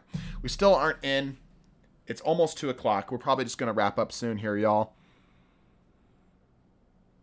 It sounds... Okay. You know what sounds really stupid as it's cosmetic would be cool? Imagine if there's heirlooms, but not like an Apex. Yeah, that'd be kind of cool. Like special kind of like maybe class items or something that made something look different for your first person melee or whatnot. That'd be cool. Arianas has slept on because it has a very similar role to bows. Yes, but it does it without windup. And that has some value to it. Zavala smash or pass, that's a man who would treat you right, okay? That's a man who would treat you right. Zavala's the type of person to work his ass off all day, you know, come home, still be like the nicest guy to you, right? He wouldn't be that jerk who's just like spent all of his goodness at work, right? And still take care of you, you know, like help you get the dishes put away, that kind of thing, right? So that's a smash right there. That's a man you marry right there. You know what I mean? What about Lady Aphrodite? I don't know enough about Lady Aphrodite to say one way or the other. Hive Guardian smash or pass. All right, now we're getting into weird. This is getting into weird territory. Please tell me you're gonna have Crit voice act that one. Oh God, no. Maybe what we'll do for Wednesday's video is, because I can't get on Destiny, maybe we'll do a smash or pass video for freaking Destiny characters, because we've got no other options at the moment. Maybe I don't upload anything at all because I uploaded something on the PVE-some channel. Adrian with the $2. Appreciate it. Hello. It was a really good video, Mason. Thank you. I appreciate it. Spent a lot of time on that. That video is technically 4 months out of date because it was supposed to come out in like November, like late November, and then I didn't put it out, and I was like, okay, December. And like, no, I didn't put it out, so I almost pushed it into February, but I decided just to do it. Do you remember at all like old Overwatch matchmaking? Not very. You mean like the MMR system? No, like how they actually teamed you up if they couldn't get people. No, I don't. So Overwatch 1, tank was the hardest role to get filled. So. Oh, are you talking role queue? Mm-hmm. Oh, no, I didn't touch Overwatch 1 role queue. No, so I have no information on that. I was a plat tank playing in GM level lobbies because they couldn't get tanks. I see. Not a good system. 8-1 smash or pass. So I think 8-1 would be like 8-1 would be the type of, and my mom's now in the room holding the cat, and we're about to talk about this. 8-1 would be the type of person who would probably be good for like a one night stand, but would irritate the shit out of you. You know what I'm saying? Like that would. I have regrets. Literally. I mean, like we've been staring at this screen for 2 hours. Oh my. We have nothing better to do. I'm so sorry. Did the cat perform? No, the cat just bumped the mic and that was it. Oh, let me see if she'll make noise. Got a little bit of a meow. No, she just wants. Here's a messed up one. Riven. Alright, never mind. I could bring the dog in to cough for you. No, we're good. Appreciate it. Okay. Thanks. Bye-bye. Thanks for the effort. Since other classes don't have a one-hit kill without having to use an exotic, should Hunter need use an exotic to get one-hit kill? I am not opposed to one-hit kills in PvP as long as they require skill. All right? Perfect example of that being Hunter's throwing knives, the weighted throwing knives. I think that is like the lowest you can go, like skill requirement, while still rewarding a one-hit kill. I think that there should be generally more options available to something like that on more classes. Like, for example, using Shoulder Charge is not bad as an ability by itself. Give it Peregrine Greaves and suddenly it's a one-shot ability. That's cool. I would love to see Handheld Supernova in its current state have reduced range, but the ability to one-shot. Because currently right now it is very difficult to make it happen. And it's not often worth using at all. As somebody who loves Handheld Supernova, and that was like one of my favorite parts of the Middle Tree class before it got changed. Not worth it. Things like the Gunpowder Gamble Grenade, I have no idea why they are not a one-shot kill if you're like right on top of something, even though it takes more work than a throwing knife. So, anyway. Treat everyone as spaghetti dinner. Mason, to add on to that, every arc subclass has the ability to one-shot with feedback. Yeah, that's true. It's true. Hunters have liars. Warlock's the only one that doesn't, unless you count the fair and balanced melee. Yeah. Yeah, Stasis kind of does. I think freezes in general are considered fair enough to consider a one-hit kill. You do have to sacrifice exotic slot to get OHK. Yeah, I mean that's fine though. It's like I think that it's not a bad thing to have the ability to have a one-shot kill. You just have to be able to like play into it and be skilled with it. Like build your build around it and be skilled with it. We're cool, right? So anyway, make the handheld supernova faster charge and make the knockback actually work. Agreed. That would be a totally fine. Like handheld supernova, I think in general just needs a buff. It's just not worth using it right now. Child of the Old Gods is just insane. Devour is just insane. The charged up grenades are already fine. Why would I trade that for something that is like a grenade, but not as good, or just as good? SPMM Smasher Pass. That's a hard pass for me. I do not want SPMM Smasher Pass. Could you imagine skill-based match made dating? Like, good lord. I was gonna say, Eater Kids, Borderlands 1 or 2, that does matter. Wait, what? Roland. Oh, right. Skill-based match made dating. Give handheld supernova a 3-minute base cooldown in exchange for an OHK. Totally cool with that. And thank you for 50 freaking smackaroonies.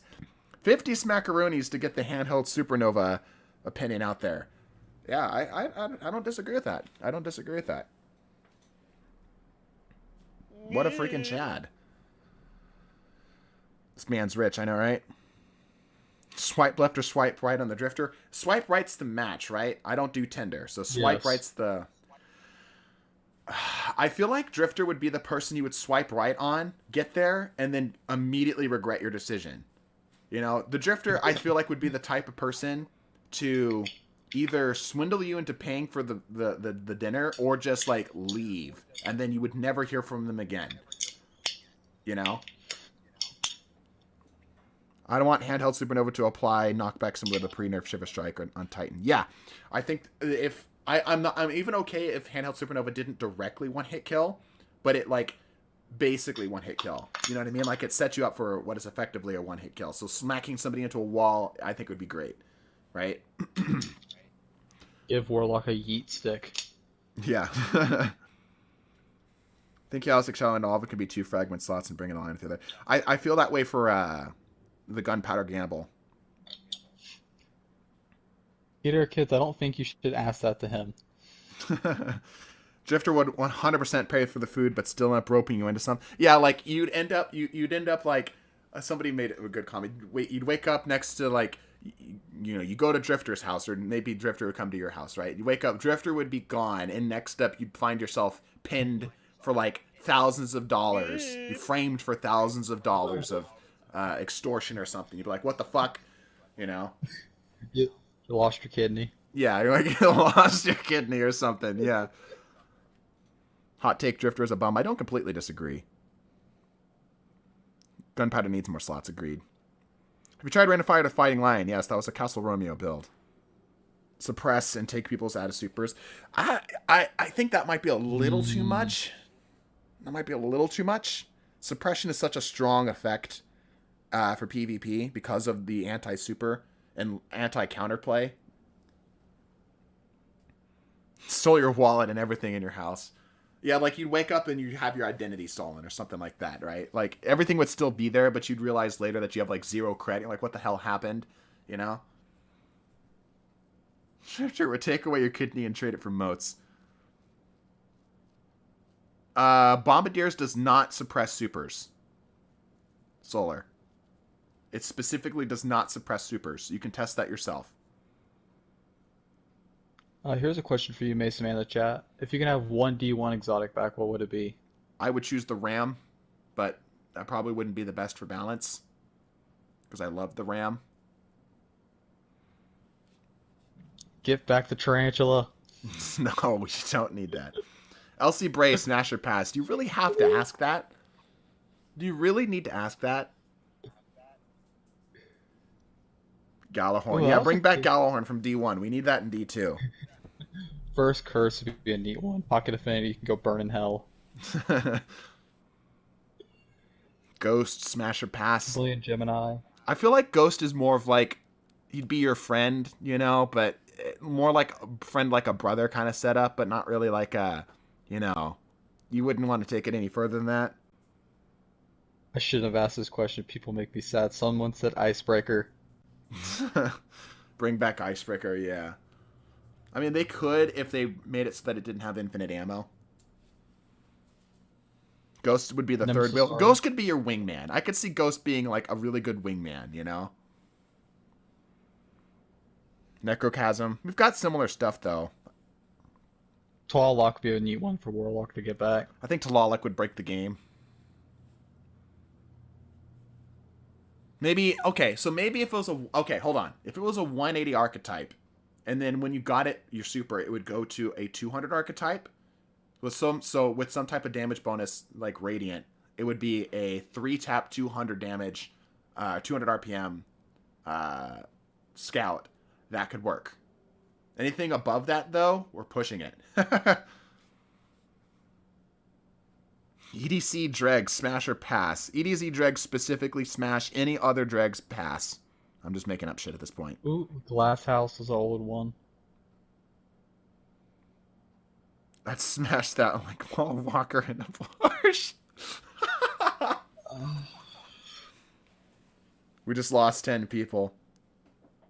EDC Dreg Squad. What Tanix would you smash or pass? What version of Tanix? Oh my gosh. Deep Stone. At least he can drive you somewhere. Yeah. We all know people would smash Zur. Zur would be like the what's the dude's name who runs the Playboy Bunny? I should know this. Come on. What's the So guy? while we're questioning this, we got Google. Oh my gosh. Hugh Hefner. There it is. Yep. Zur would be like the Hugh Hefner, right? Because he's sort of the sugar daddy, you know? Yep. He would be sort of the sugar daddy of the Destiny universe. You would smash just because you're like, you know, I get to drive around in a Porsche, right? You get to drive around in an exotic Sparrow. Riven Smasher Pass. That's been brought up a handful of times now. I'm only saying that is because I was in an old clan called Riven was extremely hot. The funny thing is I wouldn't be surprised if at least one person in that clan actually believed that.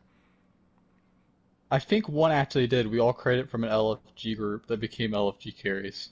Moth Mommy Milkers, though. Holy fuck. Alright, we're gonna go play Enter the Gungeon now. We're gonna play a little Enter the Gungeon. Don't worry, I'll still be talking to chat, but we're gonna be basically doing anything other than this. Literally anything other than this. The hue on this channel. That was a quick start, sir. Why not? The face, though. Yeah, man. Let's Enter the Gungeon. What am I on? Oh, I'm actually in the middle of a run. What's my buttons? Okay, that's that. What did I just do? Oh, that's right. It's the bell. Yeah. Okay, so that's that. That's that. Right. Okay. Star Horse Smasher Pass. That is Zoophilia. That is we don't condone that here. Golgoroth Smasher Pass. What is happening here? Slow down time? That must be my thingy. Yeah, that's got it. What the hell? What is this effect? How is this happening? You, get out of your thingy. How is... I don't understand. I don't understand what's causing Mason, the slow down time effect. have you heard the weird... Huh? The weird theory about the inverse of like the Hive and Guardians? No. Keitel Smasher Pass. Keitel would be a Dom for sure. You know what? We're moving on. We're moving on from that conversation. Somebody asked me literally anything else. Go ahead, Mark. Can I finish up? You know how it's for hunters, it's cunning. It's not cunning. It's Titans is strength, Warlocks is wisdom. I forget what hunters is. Like wit. I think it is wit, but for the Hive, Zero Wrath is victory. Cunning is Savathun. I think it is wisdom for the Taken King. So they're just the opposites. So our last hive god we have to fight is literally the Titan. Ah, I see. Weird thing ran upon it, kind of scared me. Is Smash and Pass getting mainstream again? I might unironically make a video about it because we have nothing else to talk about for Wednesday's video, or I might just not upload at all. Kyle X Zavala, do you ship it? I actually think that's an hilarious ship. There was I think it was a TikTok that was put out. Man, I don't know what this effect is, but it is so cool. This little, like, time zone thing. Ow. Level 2. What? What is this? What is happening? Hold on. I gotta open up my Ammonomicon. Active item. Oh, it has an effect with it. Briefly stops time. Oh, the Aged Bell and the Trident have a setup. Anyway. Top 10 best looking guns. That's a tough one. I definitely think Thorn deserves a spot on that list. First Curse. First Curse? I think we're talking D2 guns, though, right?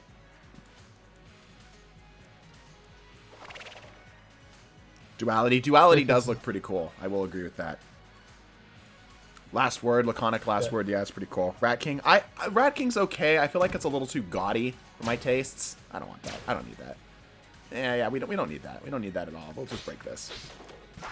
I say Deathbringer and Xeno both look awesome. Yeah, I agree with that. Top 3 white guns. Kvastov, Damage Traveler's Chosen, Dead Zone Rifle. There you go. Burrito eating stream went. I talked jokingly that when we hit 1 million, I would upload a video of me just eating a burrito. Freaking turrets. Well, let me clear this room, chat. This effect is so neat. This effect is so cool. Ow! No, why am I level 1? I don't even know what this means. What is that? I kill it? Correct me if wrong. Doesn't the Cowboy get every synergy for every weapon? Yes. The Gunslinger. That's his passive. There's a dude up here. Oh, it's this gun. This gun that has the level 1, because this is less effective. Stubborn Oak is the best gun ever. Okay, fair enough. Thorn is one of my favorite guns, even if it ain't good. Even if it ain't good or annoying, I still like it. When's the new Spicy Clips? This Friday. Ever play Quap? It's a banger. No idea what you're referring to. Or Cliff looks like a big microphone. I do agree. Come on, Mason, let's just do Master Duel. I could teach you how to play Yu-Gi-Oh! I probably would be very good at Yu-Gi-Oh! Because I'm generally pretty good at card games and strategy games in general. I'll teach you how to be a very annoying player. Man, this effect is so cool. This little time thing. Sorry, I can't get over it. It's so freaking chill. That's such a neat effect. Yu-Gi-Oh! Is evil, says somebody in chat. I agree. The back. That's why I play it. Yeah, Mark is not a good guy. I think we keep exploring. Let's get some health. Yeah, let's keep exploring. We've got like a great setup. I missed inaugural address. I mean, you should still have inaugural address as long as you didn't get rid of it. Especially in paper right now. Yu-Gi-Oh! In paper sucks.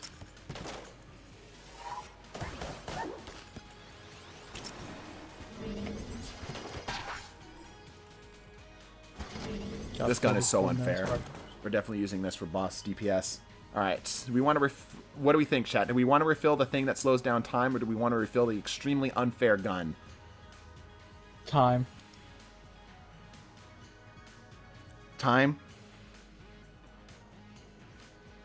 Yu-Gi-Oh! Master Duel is pretty kind to new players. You can get 1 or 2 competitive decks without spending money.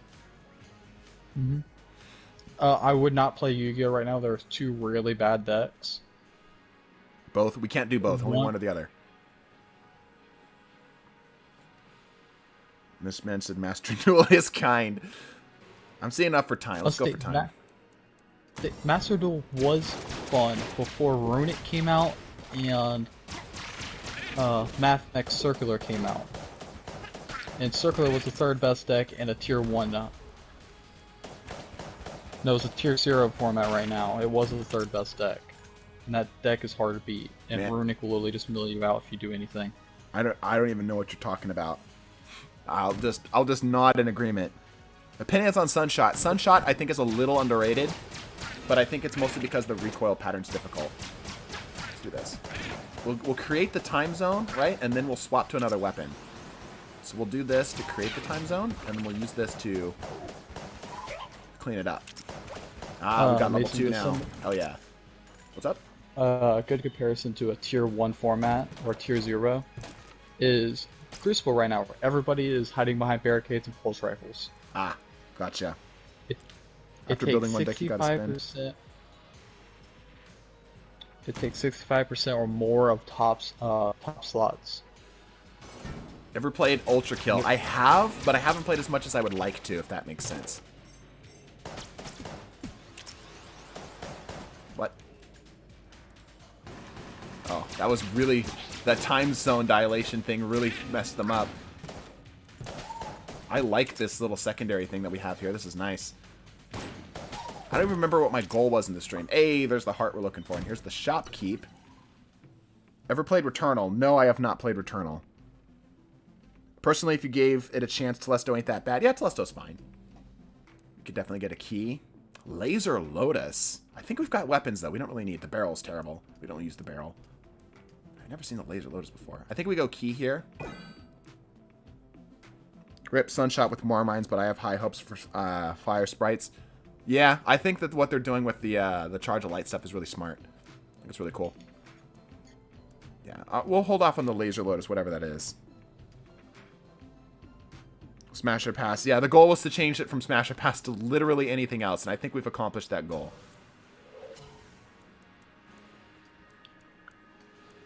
31 more minutes before I can actually go play Fallout.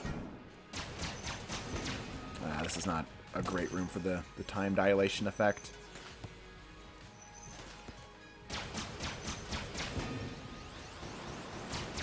Please stop, Ramen. Got away from it. We do not need any more. Nice. Okay, we cleared that out. There's another room over here. We're just looking for anything special right now. I wish they announced that with the removal of War Mine cells they have. Aeons 2.0, which is War Mines. Maybe. Varric Smasher Pass. That's definitely going to be a pass for me. Varric seems like a nice guy, but I don't know. Just seems like Varric wouldn't really understand what was happening, you know? He wouldn't Space really. Grandma. You wouldn't really get it. Okay, come on. You don't smash Space Grandma. Out of sheer respect. We don't really need the chest. Just checking for invisible walls here, or hidden walls. Nothing. Okay.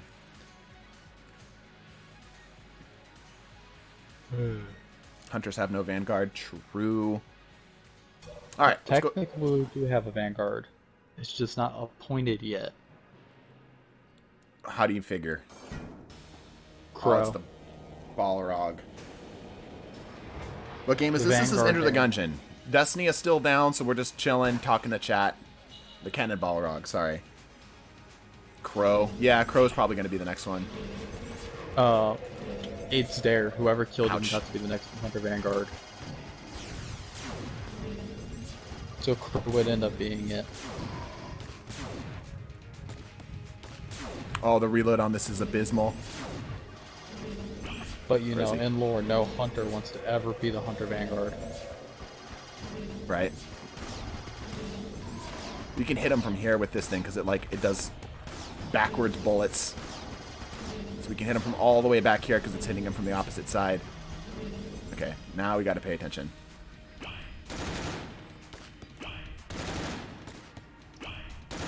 Ooh, ooh. Okay, we're fine. Where is he? Ow, my back. Where are you? There you are. One of the more funnier theories is the chicken's the new Vanguard. Colonel. Empty. Oh, crap. This one. I think the damage on this is pretty terrible, though. Okay, it's doing okay. No, that's pretty shit. I don't have any ammo on that. This one. That's a little bit better, but I don't want to use this because this is a good room clearing one. Let's just use this one. No, this Go one. with the sword. I am not trying to sword this boss.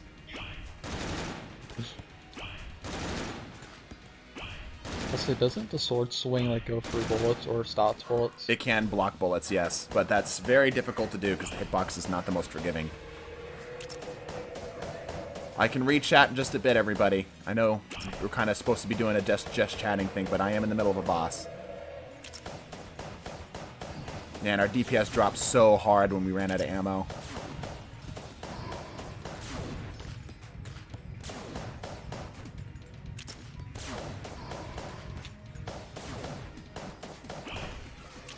Woo! Ah, damn it. I'm trying to think, does any of the other classes have tradition? Like the Tradition? hunters do? Like, if a hunter wears another hunter's cloak, it's typically to remember their name or they're getting revenge. I'm sure there probably is something like that. Baseball bat. Baseball bat is a lot of fun, yeah. Ido, hell not. Yeah, no, that... I'm pretty sure that's illegal. No one touches the poor child. Void shotgun's pretty fun. We swap to this, grab ammo for that. This one, and we do void shotgun. These two. How old is she? Alright, now we found him. Get him, boys. Why is D2 down? Because D2's down. Let's do one more floor, and then we'll wrap up stream. Are these new bosses I haven't played in years? They might be. I started on the sort of the tail end of Gungeon, so these might be new for you. GTFO might be Get funny. to the rat. Oh yeah, that's the combo right here. That's the combo. Look at that. Beautiful. Bring me more. Anything else? No? Okay. Have you played AM2R? I don't know what you're referring to, so probably not. That shotgun does not have a lot of range. That's fine. I'll say, Mason, what's the most toxic game you've ever played? Destiny 2. That is kind of surprising. I don't know. I don't typically play a lot of toxic games, I guess. Ouch, damn it. You clear? Probably Clear. Ark would be mine. I'm gonna play Risk of Rain 2 now. Ark. Yashimi should actually play The Division. Do I? Should I? I don't know about that one. Division's in a lot better spot right now. I've heard it's better, but If you're I gonna don't know if probably it's play a in game should like you that, play you should play Territory, you know. there's supposed to be a new one coming out. Ido's like a little sister. Yeah, Ido's definitely a little sister Territory. We freeze this guy, and then we use this to shotgun the rest. There we go. This is a pretty good setup. Ow, damn it. That got me because I rolled over a table. That's annoying. Shotgun setup's pretty legit. I started playing Division 2. It's actually better than I thought, and Division 3 is coming out. Ah. I think it's a bad sign when a game that's supposed to be like a live service is having to constantly do sequels. You know? Also, the problem of it is, like, once people figure out a build, they have to nerf it because all the builds in Division are bad. Ah. Always fun. Trap Roger. room, I'll pass.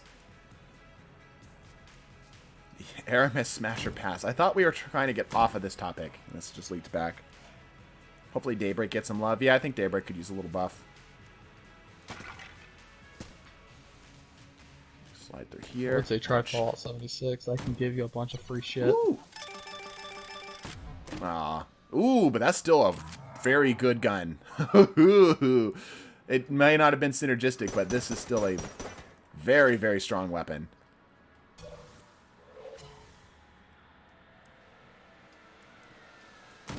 I think we do this.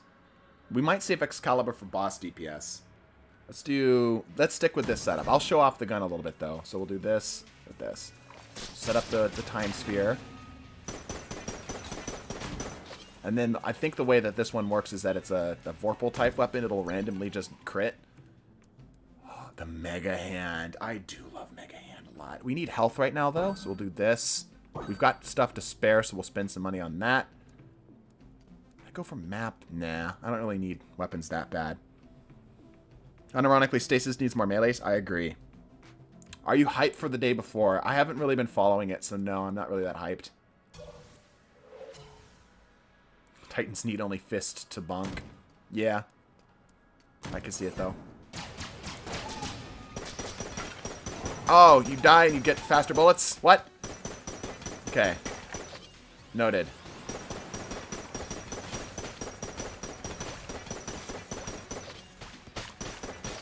Yeah, and also the reload is a swing. So it can kind of break things like that, too.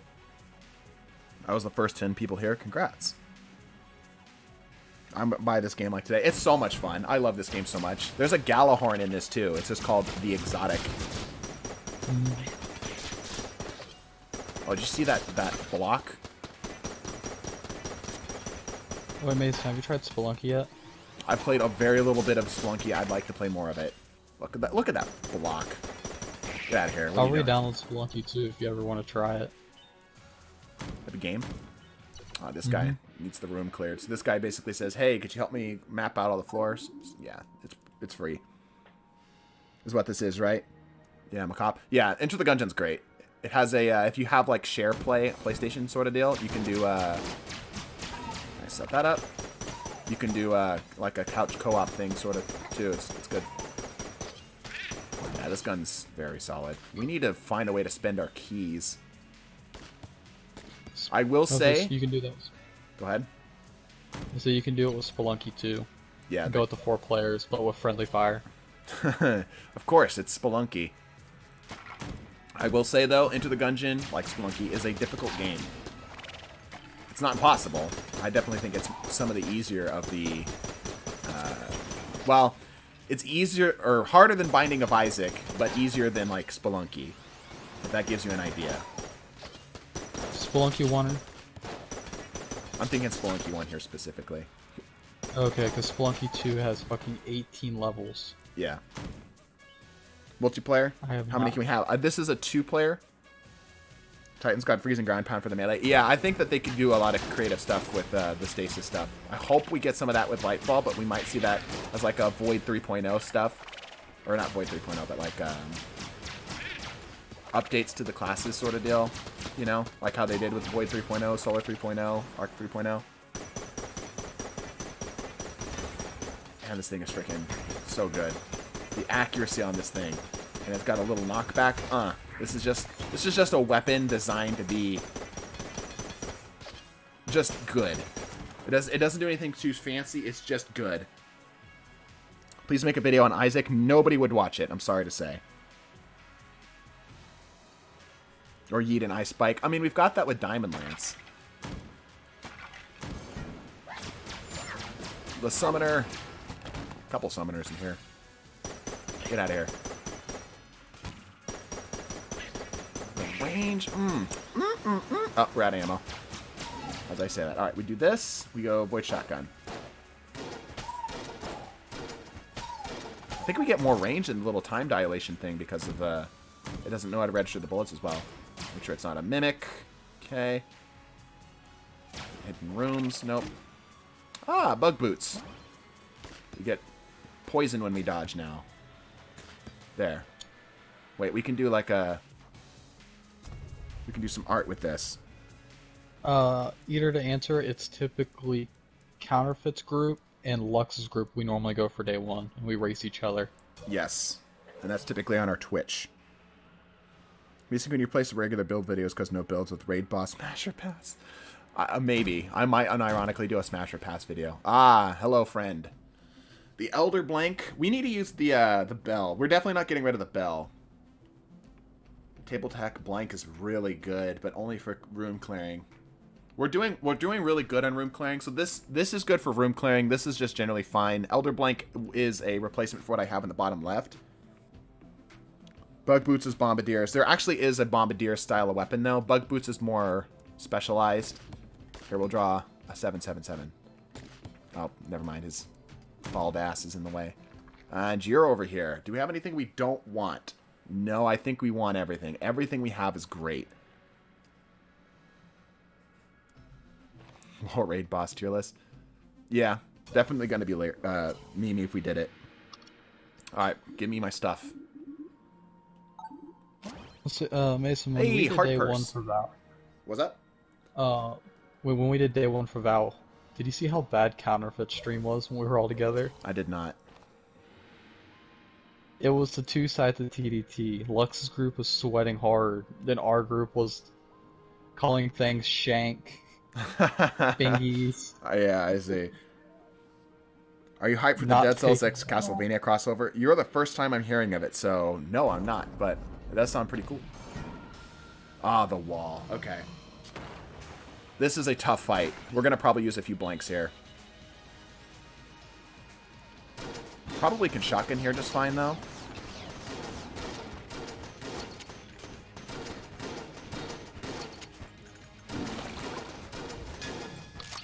Oh, yeah. Get that little bit extra.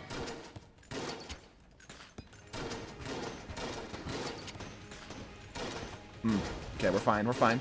We have completely stopped him in place. There we go. Sorry, Chad, I gotta focus here for a bit. I don't know how much damage we're dealing, but we're doing good here. We're tiptoeing through the bullets. Damn, I took a hit. There goes our perfect. Should have blanked. We're fine. We're gonna blank that. Damn it. Is this more efficient? I'm gonna blank that. Yep, there we go. Damn, I took damage. Could have been better. Congrats. Could have been better. Please check for Mimic. Okay. Spring Heel Boots. Double jump. Yep. Typically, these are references to games, so let's see if we can figure out the reference. Mysterious gun that grows strength and after each kill. Substantial power lost any time the wielder is damaged. Stories are told of a rebellious android that once used this gun in a conflict deep underground. The handle is marked with 2 small tick marks. Anybody understand that reference? I don't get that reference. That's one that goes over my head. Your opinion on cheese? Cheese is S tier. Once in future, What kind of cheese? most cheeses are S tier. Favorite weapons of Void Core's frontline soldiers at short range ensures. I think that's just base. Trident is immaculately crafted, powerful runes etched into the long length allows mighty bullet basics. The gungeon shifts entire rate. Yeah. Okay. Antibody experimental treatment administered by the Gungeon's medical unit. Any who enter the Gungeon. Yeah, right. Creates poison. Originally worn by a legendary thief to scale impossible heights, the peculiar properties of these boots allow the Gungeoneer to extend their dodge roll and are therefore temporarily powerful. They're a tremendously powerful item. I don't think that's a reference. But the Polaris is definitely a reference to some game. This is Enter the Gungeon because Destiny is down. Have you seen the top 1,000 or 2,000 cheese video? I watched the whole thing, man. Assassin's Creed on the boots. Yeah, that makes sense. Legendary thief to oppose possible life. Spring Heel boots. Spring Heel Jack from Oblivion. I think Bungie is going to rework Stasis. Probably not a rework, but more like buffs and changes. Maybe adding new things. I wouldn't mind if they give another super to each one of Stasis. Let's do our name real quick. Yeah, I also agree with that. That'd be cool. Let Hunter run around with a giant scythe. 0 There's the damage music. resistance, super fast. Do we want anything from the shop? Let's go check shopkeep real quick before we head out. Do you really need to do that? Do what? Mega Hand could be fun. The dodge roll to make 777? Yeah. I hope they do edit Stasis. Yeah, I agree. These guild quests and Interlux Spring Hill Jack. Ah, gotcha. Shurikens on the melee for Hunter. Yeah, something other than the melees would be good. Do I want the Mega Hand? There's probably some synergy for it, but we've got such great weapons. And a lot of money, though. We've got so much cash. Man, I wonder what that weapon's reference to. Yeah, right? This one's a little more on the nose. There's probably a synergy for it. We have so much cash.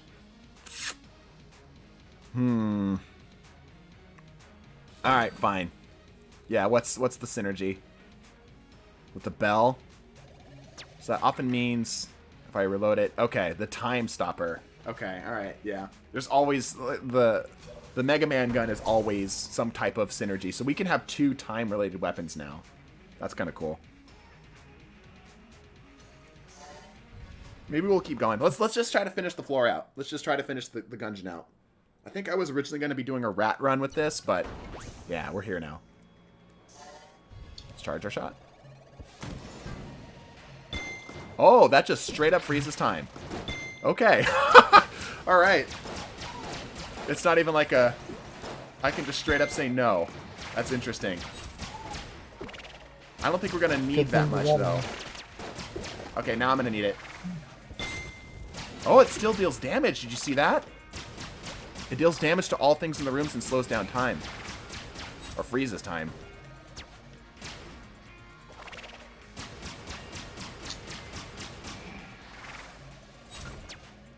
Come on, charge up. I can do it from the safety of cover. Wow, that's incredibly strong. Holy crap, that is incredibly strong. Salamander asks, what's your opinion on current Lord of Wolves? Lord of Wolves will always be in a rough spot. It's always going to be difficult to balance. I think that the way that they have handled it currently is fine. I would like to see it go from being a one-shot weapon to a long-range, almost a kill weapon, or maybe one that requires you to hit all heads. Amazing Destiny gameplay. Bro, Destiny don't work right now. Destiny broke.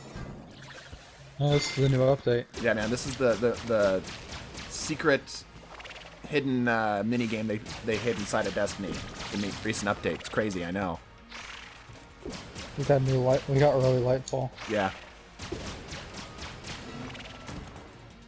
I mean, to be fair, if you want creativity, like, which obviously that's kind of what we push here on the channel, Gungeon definitely will push that. Back on the shift. Yeah, we're probably gonna just finish the floor and call it an ow. Okay, well he's dead. I forget I don't take contact damage with this character as a passive. There's another one here. Yep, there he is. Man, this freaking setup is so cool. I love the concept of like controlling time as like a mechanic.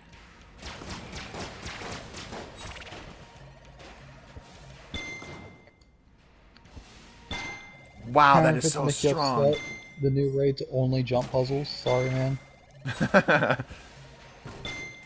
let's actually Pixel perfect jump puzzles. They got rid of mantling, so we're back to D1 jumping.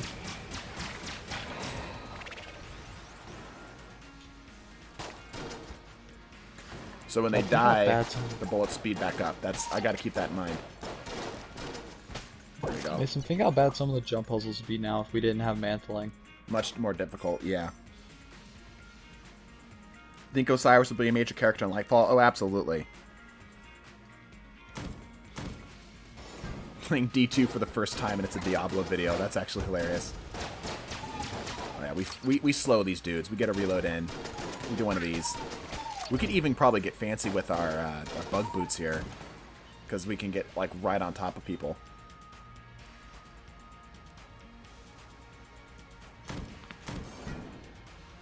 That looks like death. Uh-oh, out of ammo. You should go say hi. Everything seems to be getting sucked towards the pit of death. Alright, cool. Alright, we're running low on ammo here. Shoot. Let's do this and the time stopper. Time to answer your question. You shouldn't, because Amakara is a terrible exotic. It makes people hate you. They probably should have reloaders and targeting. And the auto-loading grenade launcher. Gotta focus the big guys here. Got him poisoned. Poison this guy too. Clean him up. Let's go, let's go. Okay, we're doing good on health. It's ammo that's worrying me right now. What game is this? This is Enter the Gungeon. Destiny is currently down right now, so we're just killing some time. Ever used a console to do duct tape run in this game? It's very fun. I don't have the ability to do a duct tape run in this game because we don't have the ability to mod it, but I would love to do a duct tape run sometime. I'm on Becker's bazooka from TF2. Uh-oh, that's a... Hold on. That's a jammed enemy. To be careful here. Let's get one of these going, please. The answer to that is the Beggars is probably one of the most greatest weapons of all time in gaming, because it's weird. It lets you do some really fun shit. We're good. Rocket jump off the air molecules. Well, shoots two kinds of rockets. Osiris gets strand. I could see Osiris like leading the charge into like investigating stuff like that. Yeah, that'd be cool. So we already have a Dark Vanguard though.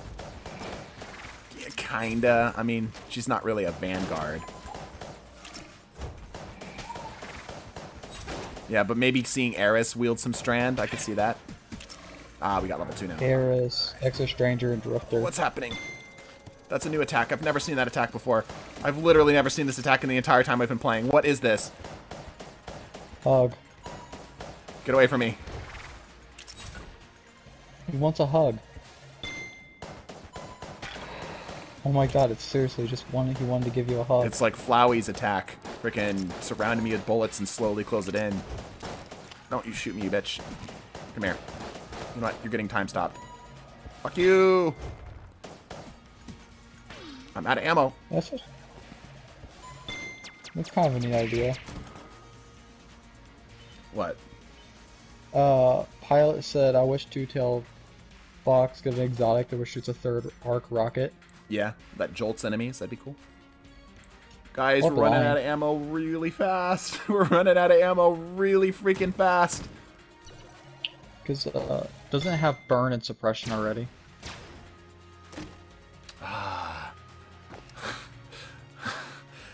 This is a JoJo's reference. Let me hold on. Usable for a brief period of time after successfully dodging bullets. Use it to counter with a blank. This small idol is focusing on one fighting spirit. Brings luck to the heat of battle. Well, we need this. This is just way too good. Unfortunately, we can't sell it, though. Is it actually a JoJo reference, though? I've heard it's a JoJo's reference. I couldn't get past JoJo's Season 2. I know that's going to make some people bad. This is Enter the Gungeon. Destiny no worky right now. Wouldn't that make it a three-tailed fox? True. In Japanese lore, most foxes have to go through they have to cultivate to become a nine-tails, so... I don't know if anybody's ever seen an IRL Ninetales from like some weird genetic defects. Or if that's just pure imagination that somebody made up, you know what I mean? Why does every continent have something with dragons? Good In question. mythology. Oh, that is a jammed frickin' Gun Knight. I forget what this guy's name is. That is not what you want to see in your frickin' run. Oh my gosh. Okay, let's get rid of him quickly. Go away. Nitharan got it correct. Oh, Oh, damn. That hurt. Most people believe it's because of dinosaur bones. I can see that. Alright, we only have the unfair gun and the mega hand left here. This is not good. This is not good.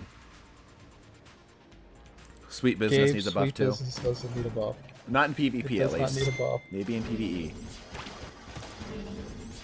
I don't want to fight Mason with Titanfall and overload Sweet Business. Yeah. He can already survive my normal snipers I use. Okay, we're not in a good spot here, everybody. Low on ammo. Health is at 3.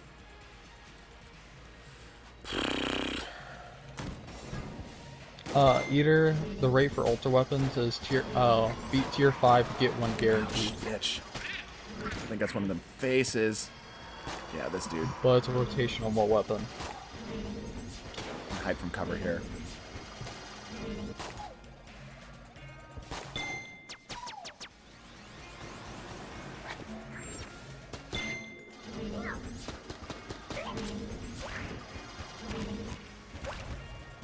Get away from me. I'm having to focus way harder than I should be right now. It was going so well. Get away from me. Get away from me. Bastard. I miss Titanfall 2 multiplayer. Yeah, I agree. Getting up in the Steel Tata tournament for chess. Wait, what? What are you even on about right now? Thursark and stuff us with the ability with Oryx. Like a Taken thing? We kind of had that discussion, actually. Ah, okay, hold on. The fear of subclasses, they are the opposite of our subclass. Yeah, that's the current operating theory. There's a literal M201 grenade launcher just chilling on the floor here. Do I have a past? Yeah, I do have a past. This character has a past. Get the thumper.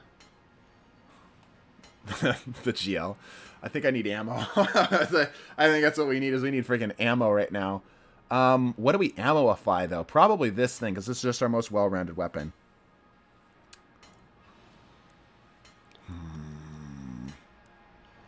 So, yeah. stasis the opposite of arc.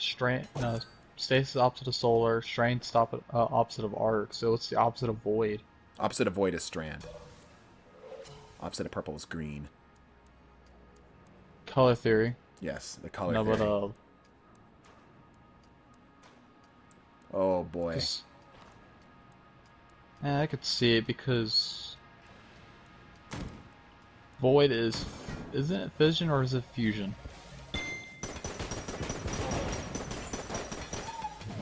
Oh, we're I out. think it's fission. I think it is fission. Do we go to freaking sword at this point? Is that the plan? Shank him. Shank him. Shank him to death, yeah. Where's the bitch? There you are. Come here, you. Displacement beast. There we go. It's one down. There we go. Okay. We're in dire straits here. I should be able to handle the dragon without issue. The dragon's not too hard. We have enough health to make this work, but the floors are actually going to be the thing that kills us, if anything.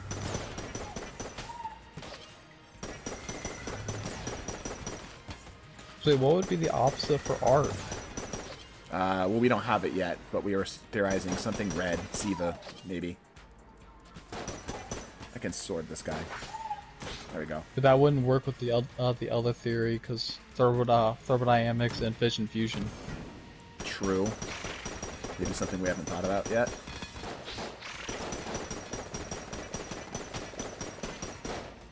Because arc is like pure movement of energy. Ouch. So Ouch. that has to be something stopping of energy, if that theory is correct. Soros 900 feel better to shoot than Vice 900, so you can't change my mind. Well, he might just be a Soros fan. I think we have to just go all out here. Unfair guns and everything.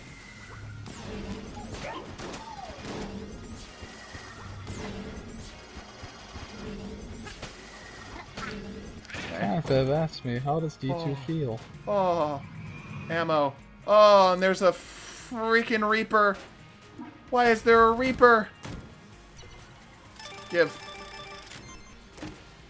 Flare gun? Why is this synergistic? Synergistic with the spring boots. Okay, interesting. Let's do flare gun, time stopper. I don't know why flare gun has a synergy, but we're gonna see. Flare gun's pretty terrible, so we'll see if it actually ends up being good. I'm gonna guess it lets you shoot while rolling. Maybe. We are testing a fix. Once testing is complete, we'll deploy a verify a fix before bringing Destiny 2 by. Okay, stand by. We're in boss room. Okay, let's see what this does. Doesn't seem to do anything. I'm not going to take this to boss battle. Let's do... Oh, shit, we don't have enough ammo for anything. Shotgun's not great. Excalibur, probably. Unfair gun, how much ammo do you have? Not much. Let's do Excalibur, and we'll do... This takes too long to wind. Let's do shotgun Excalibur for now. Here we go.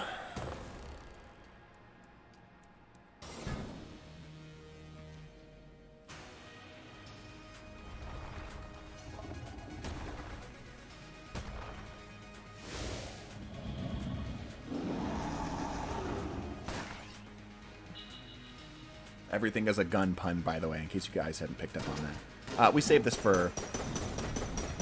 We saved the shotgun for final phase. Ouch.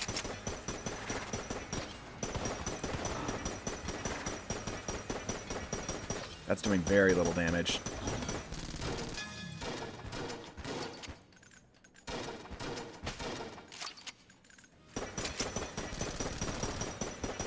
Get rid of the ads, clear the ads, dodge the bullets. Okay, that's dead. Just focus on boss DPS. We're not going to have enough ammo to get through all of his health here. We're going to have to switch it up here soon. I hate this attack. This attack is so freaking hard. Damn it. I always take damage on it. Damn it. We have literally 1 HP. We have literally 1 HP and no ammo. Oh my gosh. Okay, let's see if this... That does shit for damage. Oh my gosh. No. No. This one and shotgun.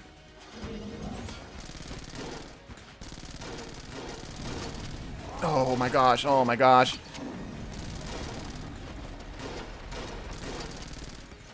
Oh, we're alive. How are we alive? I gotta dodge bullets. No, I'm out of ammo. Just keep damage on him. Just keep damage on him. Just keep damage on him. Oh my gosh. We have 1 HP. He has so much health. He has so much health. Yeah. Fuck. Yeah, we were doing so poor damage. No. Should have used the flare gun. The flare gun wasn't doing shit. Alright, well, GG. Alrighty, everybody. Obviously, you know, we're waiting for D2 to come back online here, so we don't have a whole lot that's happening. But we're going to go ahead and wrap up here for today. I know we didn't get to play any Destiny today, but we got to chat quite a bit. I'm surprised the amount of people that were willing to just watch us play or just chat with people. Mark, I'm going to go ahead and close up the game here, so I'm going to wish you an adieu. Yep. There we go. I still need to update this list. I love Gungeon so much. Yeah, Gungeon's a lot of fun. If you're cool with top-down shooter style of thing and you like roguelikes, I really love Gungeon. Too bad Into the Gungeon 2 was garbage. Was garbage. Nope. And there's my voice coming back on to unlist the video. There we go. Also a fan of Dead Cells. Yeah, Dead Cells also a lot of fun. Need to play more Dead Cells. Alrighty, chat. I'll catch you guys later. And it's unfortunate we weren't able to play Destiny today. I will see what we're doing for Wednesday. We might not upload at all. Go check out the video on the PVE-some channel. Just look me up by name, and it should pull up the most recent video. But in the meantime, bless your faces and do.